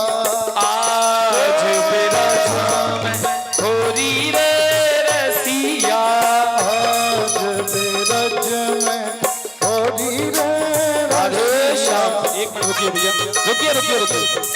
राधे श्याम रुकिए। अब भैया जी ये गली कीजिए, थोड़ा खाली कीजिए, ठाकुर जी आ रहे हैं। हाँ ठाकुर जी सभी के बीच में आ रहे हैं, ये गली खाली कीजिए। अरे भैया जगह दोगे तभी तो आएंगे, बीच में चले जाइए ठाकुर जी। हाँ ठाकुर जी के साथ फूल लेके जाइए भैया। हाँ फूल लेकर के जाएं सभी समिति ठाकुर जी के साथ में जाए। और भैया हमारे ये जितने भी लोग हैं किसी पे फूल न डालें, इधर कोई फूल नहीं डालेगा, सभी। और बाकी देखिए जितने भी लोग हैं बाकी सब नीचे पहुंचे हो गया, सभी नीचे पहुंचिए। हे आज वे राजा में सबको नीचे उतारो। होरी रे रसिया, आज मेरे दिल में होरी रे रसिया, होरी रे रसिया बर जोरी रे रसिया, होरी रे रसिया पर जोड़ी रे रसिया। देखिए मेरा निवेदन है जो लोग मंच पे हैं वो कृपया मंच खाली कर दें। राधे श्याम हमारे जितने भी समिति के सदस्य भी मंच खाली करवाइए, सभी नीचे आकर के ठाकुर जी के साथ आनंद लेंगे होली का। हम सभी के बीच ठाकुर जी पहुंच चुके हैं, सब लोग नीचे उतर जाएंगे मंच पर, नीचे ले लीजिए, सब लोग नीचे उतर जाएंगे। आप भी हमारी किशोरी जी भी आप भी नीचे आ जाइए, यहाँ पे यहाँ आ जाइए यहाँ पे। नीचे आओ। और देखिए जो बाकी लोग हैं कृपया मंच खाली कर दें। सभी लोगों से निवेदन है यथाशीघ्र मंच खाली कराएं, जल्दी से जल्दी सभी लोग यथाशीघ्र मंच को खाली करें। राधे राधे बोलना पड़ेगा।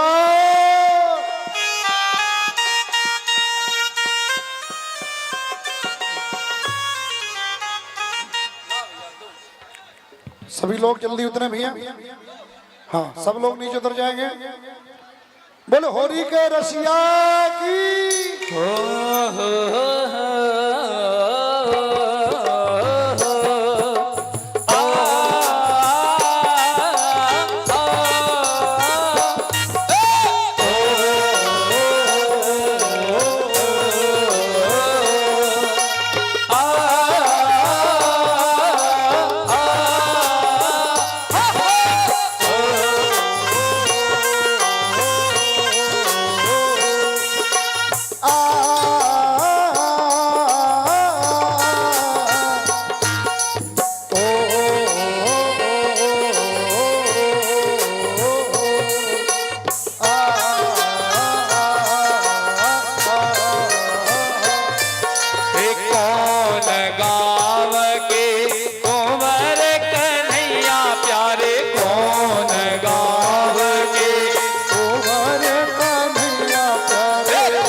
देखिए हमारी इन माता का मोबाइल गुम हो गया है। कौन सा मोबाइल है आपका? रियलमी का मोबाइल है, ग्रीन कलर का कवर है। तो देखिए जिन्हें मिले वो कृपया इन्हें इनका मोबाइल दें। रियलमी का फोन है, जिस किसी को भी मिले, ग्रीन कवर है। देखिए आप हम सभी यहाँ ठाकुर जी की भक्ति और उनका प्रेम पाने के लिए आए हैं, किसी का दिल दुखाने नहीं आए। तो मेरा सभी से हाथ जोड़ के निवेदन है जिन्हें भी वह फोन मिले वो कृपया इनका फोन इनको पहुंचाएं। और देखिए जिन्हें भी पूज्य देवी जी और प्राण पूजन करना है वो करते रहे, बाकी सभी हम होली का आनंद लेंगे। दोनों हाथ रहिए, दोनों हाथ रख। हम सभी के बीच ठाकुर जी पहुंच चुके हैं। और देखिए ये किसी को मत रुकने दीजिए, यहाँ पे फोटो सेशन नहीं करवाइए, निकल भाइए आप थोड़ी देर और खड़े हुए। अरे नहीं नहीं सभी को उतारिए, हाँ सभी को उतारिए, यहाँ पे किसी को मत रुकने दीजिए। सभी दोनों हाथ रखे। हो आज वे राजा होली रे रसिया, आज रज में होली रे रसिया, आज विरज में होली रे रसिया, आज रज में होली रे रसिया, अरे होरी रे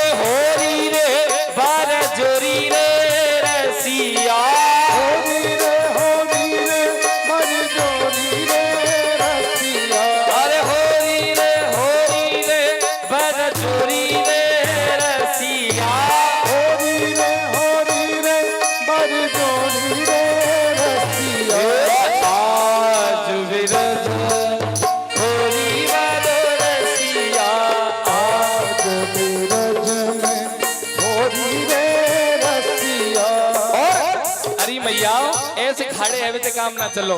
कहो देखो ठाकुर जी आ गया आपके बीच में। जय हो। अरे कौन काम को गोवर कन्हैया प्यारो, कौन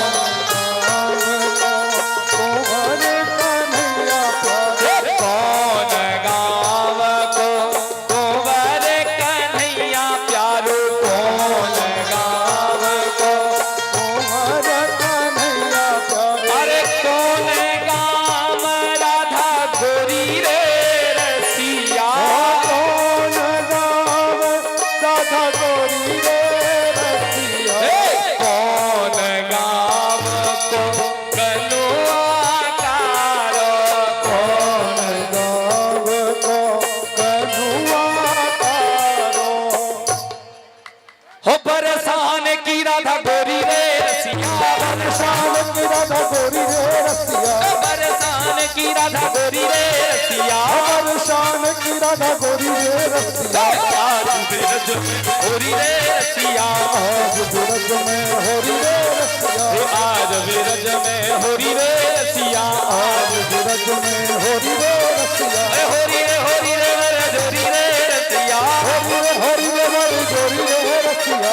देखिए मेरा निवेदन है कि अभी माताएं कोई भी ऊपर ना आए मंच पे, सभी रुक जाइए, कोई भी ऊपर नहीं आएगा। मेरा सभी से निवेदन है कोई मंच पे ना आए ऊपर, अभी सभी को थोड़ा रोक मंच खाली कीजिए। हमारे अध्यक्ष जी कहाँ हैं? लाल बाबू जी जहाँ पर भी हो व्यवस्था बनाए। और सभी दोनों हाथ उठाइए, दोनों हाथ लगे मस्ती में। अरे आज बिरज में होरी रे रसिया, आज बिरज में होरी रे रसिया। होरी रे वर जोरी रे रसिया, होरी रे वर जोरी रे रसिया। होरी रे वर जोरी रे रसिया। होरी रे वर जोरी रे रसिया। आज बिरज में होरी रे रसिया, आज बिरज में होरी रे रसिया। और सभी दोनों हाथ उठाइए, दोनों हाथ लगे, दोनों हाथ लग जाए। राधा राधा राधा राधा होरी है। राधा राधा राधा राधा होरी है। चोरी है परसों की चोरी है। राधा राधा राधा राधा होरी है। खेल रहे बाप के बिहारी, आज रंग बरस रहा। होली खेल रहे बाप के बिहारी, आज रंग बरस रहा। और झूम रही दुनिया सारी, आज घूम रही दुनिया सारी। आज रंग बरस रहा। होली खेल रहे बाप के बिहारी, आज रंग बरस रहा। होली खेल रहे बाप के बिहारी, आज रंग बरस रहा। होली हो दोनों हाथ उठा करके घूम करके दन दन दन दन दन दन दन दन दन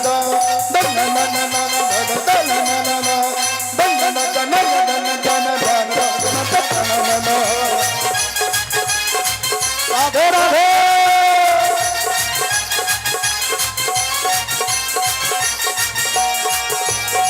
राधे राधे श्याम।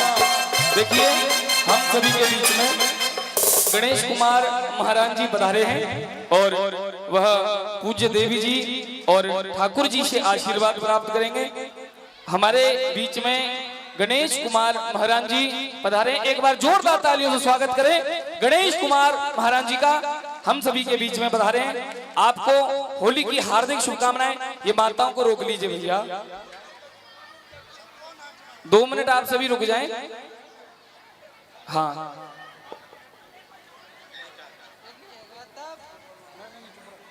गणेश कुमार महाराज जी जो मेयर पद के लिए खड़े हुए हैं, अतः सभी माता बहनों से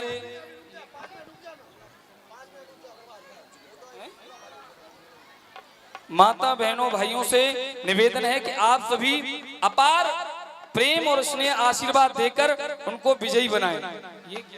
देखिए भैया, मैं निवेदन करूंगा कि ये भागवत मंच है, मेरे से ये चीज ना बुलवाएं।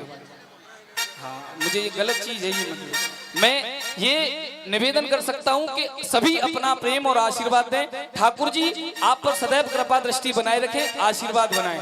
एक बार सभी जोरदार तालियों से स्वागत करें। बोलिए श्री वृंदावन बिहारी लाल की।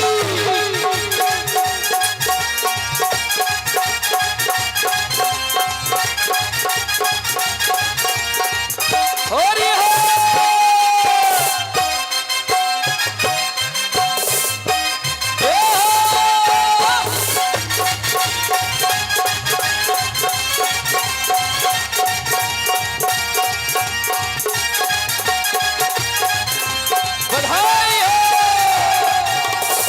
हाथ लगा लीजिए, हाथ लगाइए, हाथ लगाइए।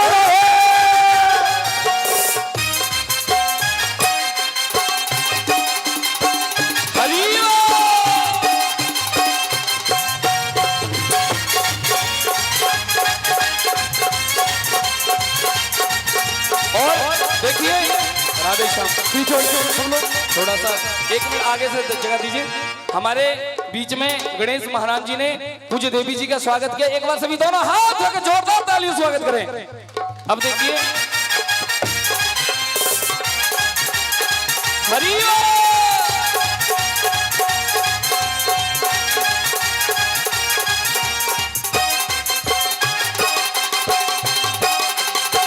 बधाई हो।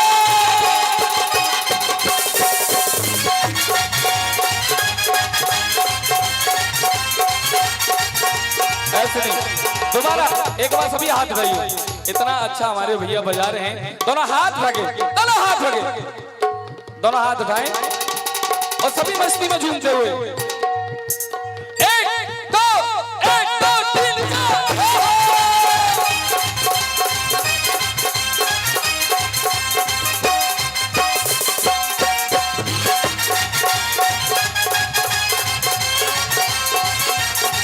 होली खेल रहे, होली खेल रहे, होली खेल रहे वहाँ के बिहारी, आज रंग बरस रहा। होली खेल रहे वहाँ के बिहारी, आज रंग बरस रहा। और झूम रही दुनिया सारी, और झूम रही दुनिया सारी, और झूम रही दुनिया सारी, और झूम रही दुनिया सारी। आज रंग बरस रहा। होली खेल रहे, होली होली खेल रहे, होली होली खेल रहे वहाँ के बिहारी, होली खेल रहे वहाँ के बिहारी, आज रंग बरस रहा। ऐसे नहीं, सभी तरह हाथ भैया। 1 मिनट पवन जी, 1 मिनट।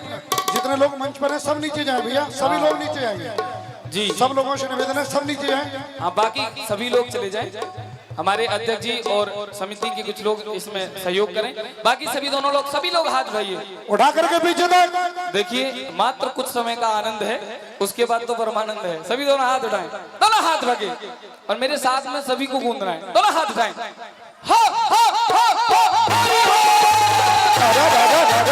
होली है,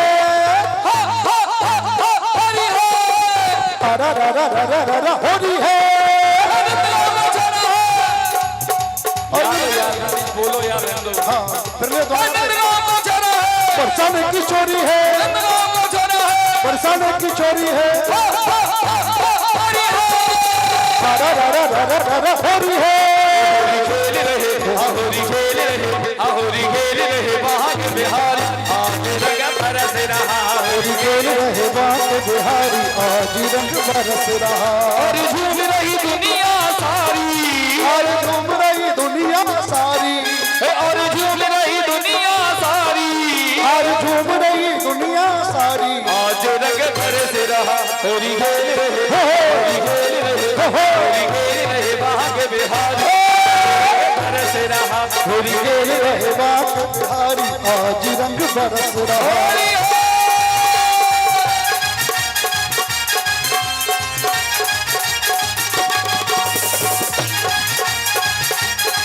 राधे श्याम। देखिए हमारे बीच में हमारे अध्यक्ष जी इधर आइए, बाकी उनको छोड़ दीजिए, आज लास्ट दिन है। इधर आइए, पारा गरम ना करें इधर। हाँ, और हमारे संजीव पूर्वे जी गाएं। संजीव पूर्वे जी आगे आइए आप भी, और हमारे गणेश कुमार महाराज जी आप भी आइए। हाँ, ठाकुर जी के साथ में आप भी होली खेलिए। सभी दोनों हाथ उठाइए, दोनों हाथ रखे। होली खेल रहे, होली खेल रहे, होली खेल रहे, होली खेल रहे बाप बिहारी, आज रंग बरस रहा। झूम रही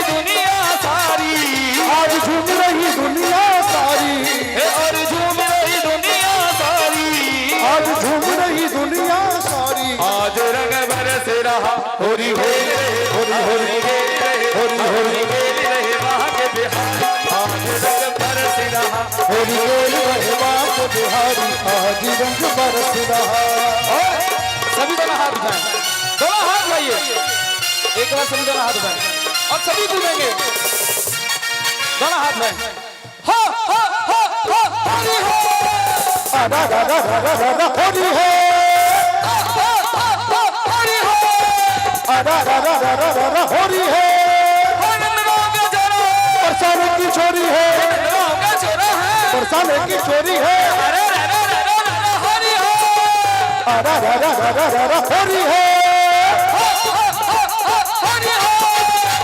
रा रा रा रा होरी है खेल रहे होरी खेल रहे होरी खेल रहे वहाँ के बिहारी आज रंग बरस रहा होरी खेल रहे वहाँ के बिहारी आज रंग बरस रहा। इसके लिए दोनों हाथ उठाएं। अरे मैया ये उत्सव आनंद अभी है, बाद में नहीं, सभी दोनों हाथ उठाइए, दोनों हाथ उठा के नागिन बजाओ भैया। एक दो तीन चार।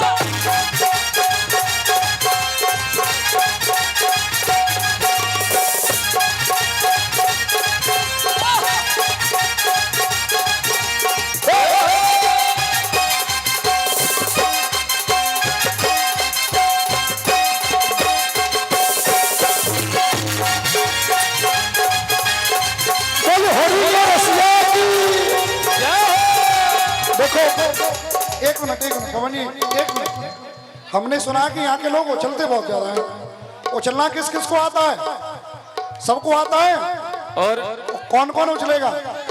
हो रही है श्री राधे। हमारे महाराज जी सभी का गमछा देकर सम्मान करेंगे। मैं सभी से निवेदन करूंगा, हमारे महाराज जी सभी को गमछा देकर सम्मान करेंगे। बड़ा ही सुंदर भाव है। आइए, सभी अपने स्थान पर जितना हो सके कूदना है। अरा रा रा रा रा रा रा हो रही है और ताकत लगाओ। आगे वाले को लगाना रहे, लगाओ ना। सभी अपने स्थान पर खड़े होकर के जंप लगाना है। हो रही है। अरा रा रा रा रा रा रा हो रही है। अरे रा रा रा रा रा हो रही है। हो रही है।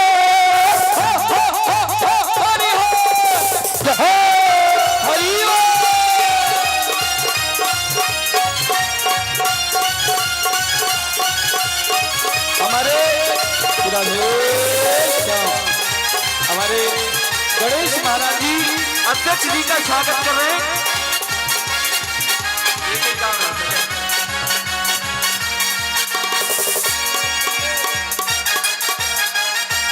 राधे। देखिए हमारे गणेश महाराज जी ने अध्यक्ष जी का सम्मान किया, हमारे सुनील जी का और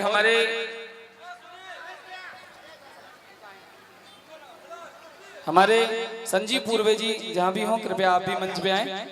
देखिए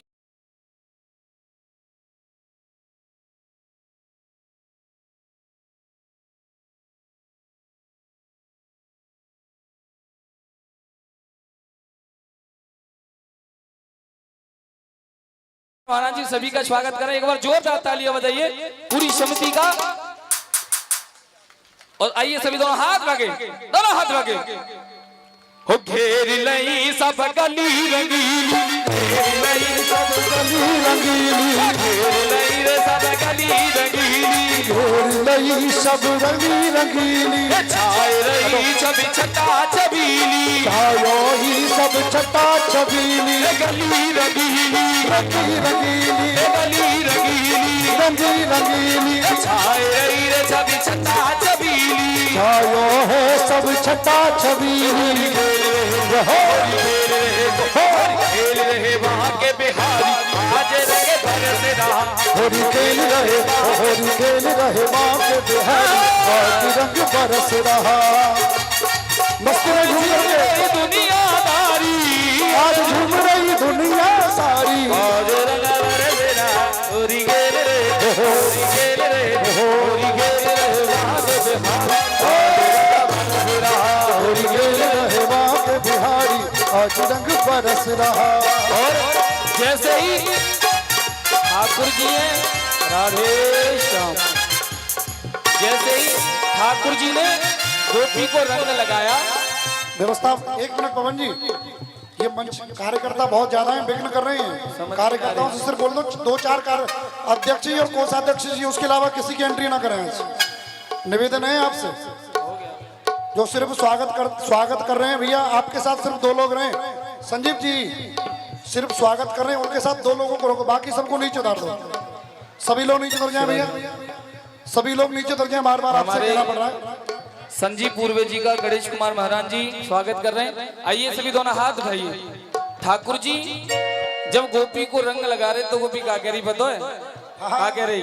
हो मैं नाना करती हाथ गई रे रंग डार गयो, मैं नाना करती हाथ, मैं नाना करती हाथ गई रंग डार गयो, मैं नाना करती हाथ गई रंग डार गयो, मैं नाना करती हाथ रंगीलो रंग डार गयो, रंगीलो रंग डार गयो, रंगीलो रंग डार गयो, श्याम रंग डार गयो, श्याम रंग डार गयो, मैं नाना मैं नाना मैं नाना करती हाथ सखी रंग डार गयो, मैं नाना करती हाथ सखी रंग डार गयो, करती रे हार गई रंग डार गयो, मैं नाना करती हार सखी रंग डार गयो, रंगीलो रंग डार गयो, रंगीलो रंग डार गयो,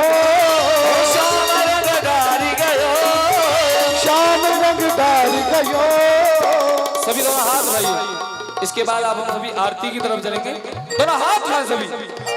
हो मैं नाना मैं नाना मैं नाना करती हार गई रे रंग डार गयो, मैं नाना करती हार सखी रंग डार गयो, मैं नाना करती रे हार गई रंग डार गयो, मैं नाना करती हार सखी रंग डार गयो। होरी के रसिया पीछे तक वाला हाथ उठा करके सभी झूम करके हाथ उठा करके आनंद लेते हुए।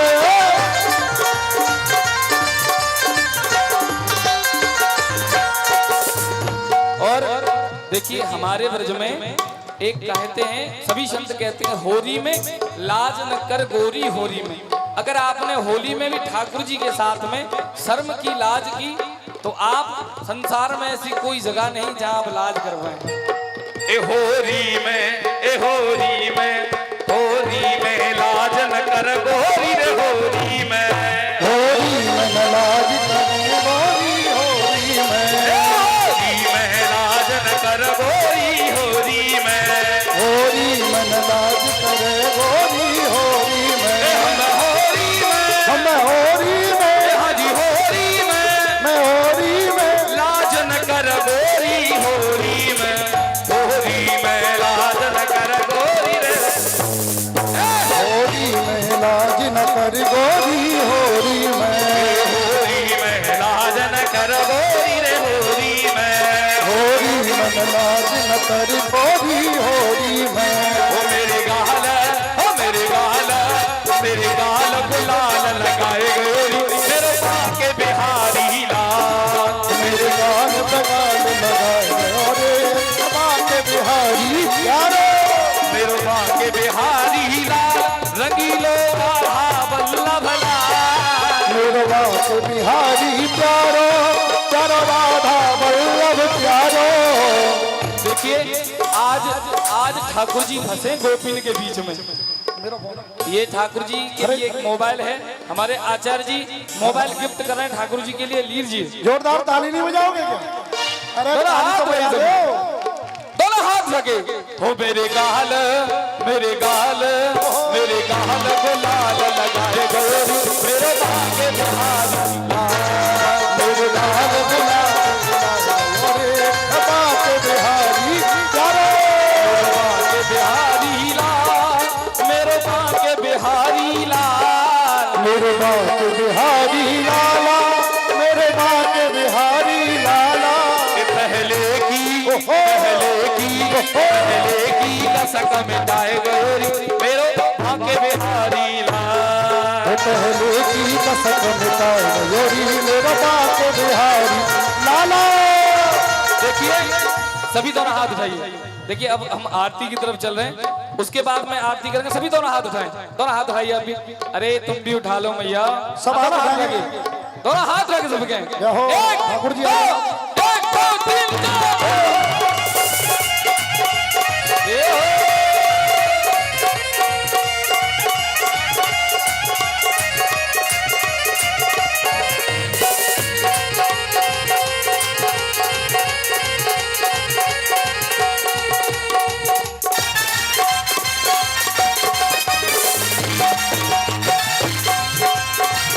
होरी है।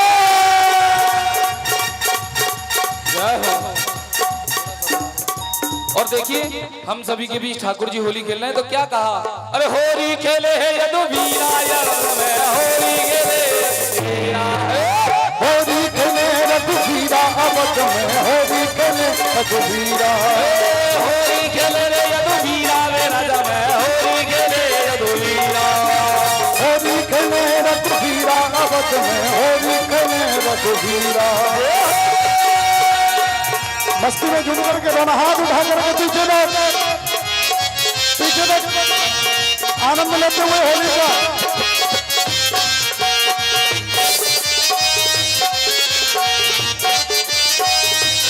और क्या कहेंगे? राधे राधे राधे। और सुन ले वृषभान किशोरी, सुन ले वृषभान किशोरी, जो मोते न खेली होरी। सुन ले वृषभान किशोरी जो मोते न खेली होरी। तेरी मेरी कट्टी है जाएगी, तेरी मेरी कट्टी है जाएगी, तेरी मेरी कट्टी है जाएगी, तेरी मेरी कट्टी है जाएगी। सुन ले वृषभान किशोरी, जो मोते न खेली होरी। सुन ले वृषभान किशोरी, सुन ले वृषभान किशोरी जो मोते न खेली होरी। सुन मोते न खेली होरी। तेरी मेरी कट्टी है जाएगी, तो तेरी मेरी कट्टी है जाएगी। आइए सभी आरती की तरफ चलते हैं। आचार्य जी आरती की तैयारी करेंगे। हाँ एक बार सभी दोनों हाथ उठाएं जाओ। और आचार्य जी जो मैं बोलूँ ना वो बोलियो, आगे नहीं बोलना है ना। सभी दोनों हाथ उठाइए, दोनों हाथ उठाइए, दोनों हाथ उठाएं। तुम पहले हाथ उठा रहे नहीं, हाथ उठाइए और सभी बोलेंगे हा हा हा हा हरि हो। राधा राधा राधा राधा होरी है। हा हा हा हा हरि हो। होरी है। अरे रा रा रा रा रा हरि हो। राधा राधा राधा राधा होरी है।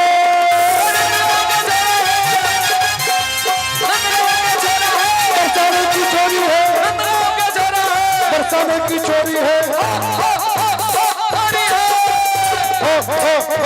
होरी है।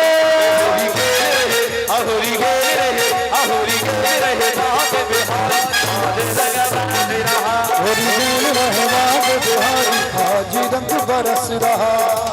आइए आप हम सभी आरती के चलते हैं। एक साथ दोनों हाथ उठाएं। बोले होरी गे रशिया की पांचवा लीजिए थोड़ी देर। हो रंग तारे गयो रीमो पे सावरो, रंग तारे गयो रीमो पे सावरो। रंग तारे गयो रीमो पे सावरो।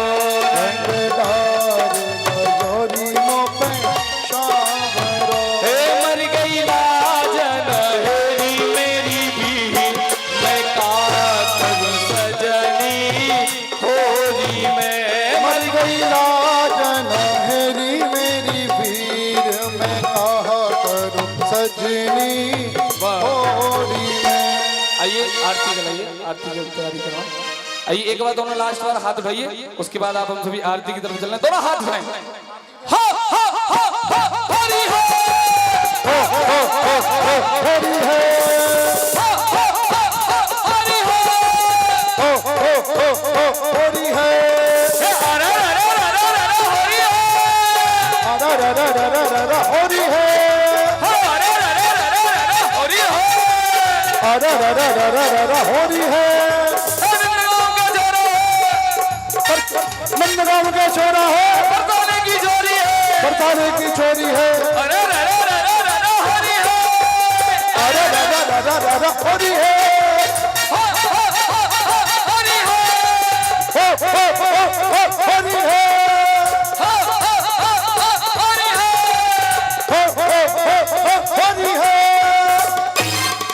अरे हो रही है रसिया की आइए सभी आरती की तरफ चलते हैं। सभी भक्त अपने स्थान पर खड़े हो जाएंगे।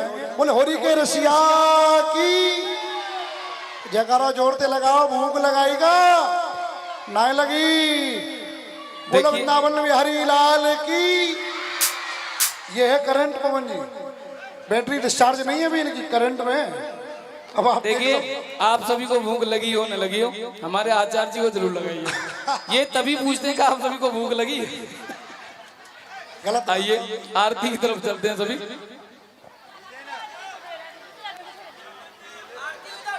आरती प्रज्वलित करें। सभी भक्त अपने स्थान पर खड़े हो जाएंगे। ओम ज्वाला मन नहीं नमः दिनेशो नहीं नमः चंद्रमा मनसो हो जात चंद्रो सूर्यो हो जायतः श्रोत्रादाश प्राणश मुखाद गिर जायत। पूरा लीजिए पूरा लीजिए ना पूरा। और देखिए एक एक करके आरती करते हुए सभी को आरती देते रहेंगे। ये बाकी कितना भीड़ हो गया आज। हो श्री बांके बिहारी तेरी आरती गाओ, श्री बांके बिहारी तेरी आरती गाओ। वेस्टर्न श्री बांके बिहारी तेरी आरती गाओ, श्री बांके बिहारी तेरी आरती गाओ। ओ हे गिरधर तेरी आरती गाओ, हे गिरिधर तेरी आरती गाओ। ओ आरती गाओ तुमको मनाओ, आरती गाओ तुम्हें मनाओ। ओ श्री बांके बिहारी तेरी आरती गाओ, श्री बांके बिहारी तेरी आरती गाओ। हे गिरधर तेरी आरती गाओ। हे गिरिधर तेरी आरती गाओ।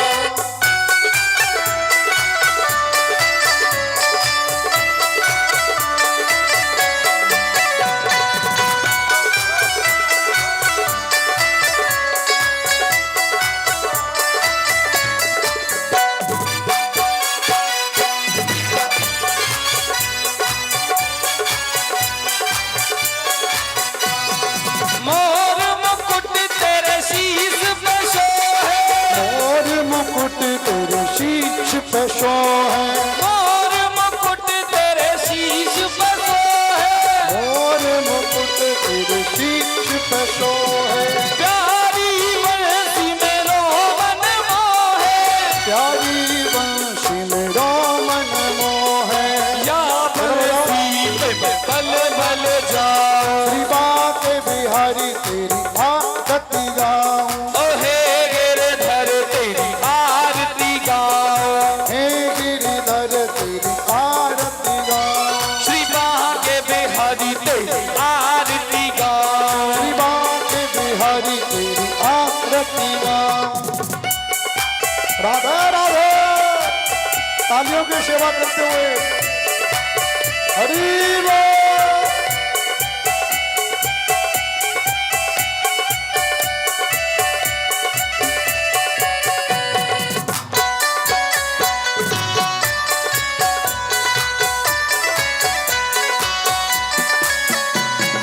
चरणों से निकली है गंगा प्यारी, चरणों से निकली है गंगा प्यारी।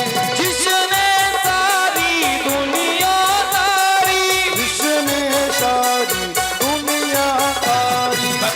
चरणों में शीश नवाओ, यशोदा के लाला तेरी आरती गाओ। ओ नंद झुके लाला तेरी आरती गाओ। ओ नंद झुके लाला तेरी आरती गाओ। बोलिए नंद के लाला की, होरी के रसिया की। जय हो। आनंद लेते हुए लूट लो।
सुन्दरं हृदयागपिण्डे भवं भवानी सहितं नमामि। हे त्वमेव माता च पिता त्वमेव त्वमेव बन्धुः च सखा त्वमेव त्वमेव विद्या त्वभिदं त्वमेव त्वमेव सर्वं मम देव देव। एक बार सभी दोनों हाथ उठाएं और तुम थोड़ा सा माइक खोलेंगे। दोनों हाथ उठा के महामंत्र बोलेंगे सभी, दोनों हाथ उठा के। हरे कृष्णा कृष्णा कृष्णा हरे हरे, हरे राम राम राम हरे हरे। हरे कृष्णा कृष्णा कृष्णा हरे हरे, हरे राम राम राम हरे हरे। हो हरे कृष्णा कृष्णा कृष्णा हरे हरे, हरे राम राम राम हरे। हरे कृष्णा कृष्णा कृष्णा हरे हरे, हरे राम राम राम हरे। हरे कृष्णा कृष्णा कृष्णा हरे हरे। हरे राम राम राम हरे हरे। देखिए आप हम सभी डीजे पे रोज नाचते हैं, लेकिन ये महामंत्र है, दोनों हाथ उठाकर बोले और मस्ती में झूमते हुए। ओ हरे कृष्णा कृष्णा हरे हरे, हरे राम राम राम हरे हरे। हरे कृष्णा कृष्णा कृष्णा हरे हरे। हरे राम राम राम हरे हरे। ओ हरे कृष्णा कृष्णा कृष्णा हरे हरे, हरे राम राम राम हरे हरे कृष्णा कृष्णा कृष्णा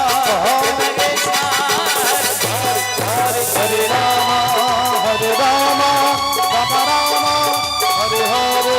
हरे कृष्णा कृष्णा हरे हरे, राम राम हरे हरे। हरे कृष्णा कृष्णा हरे हरे।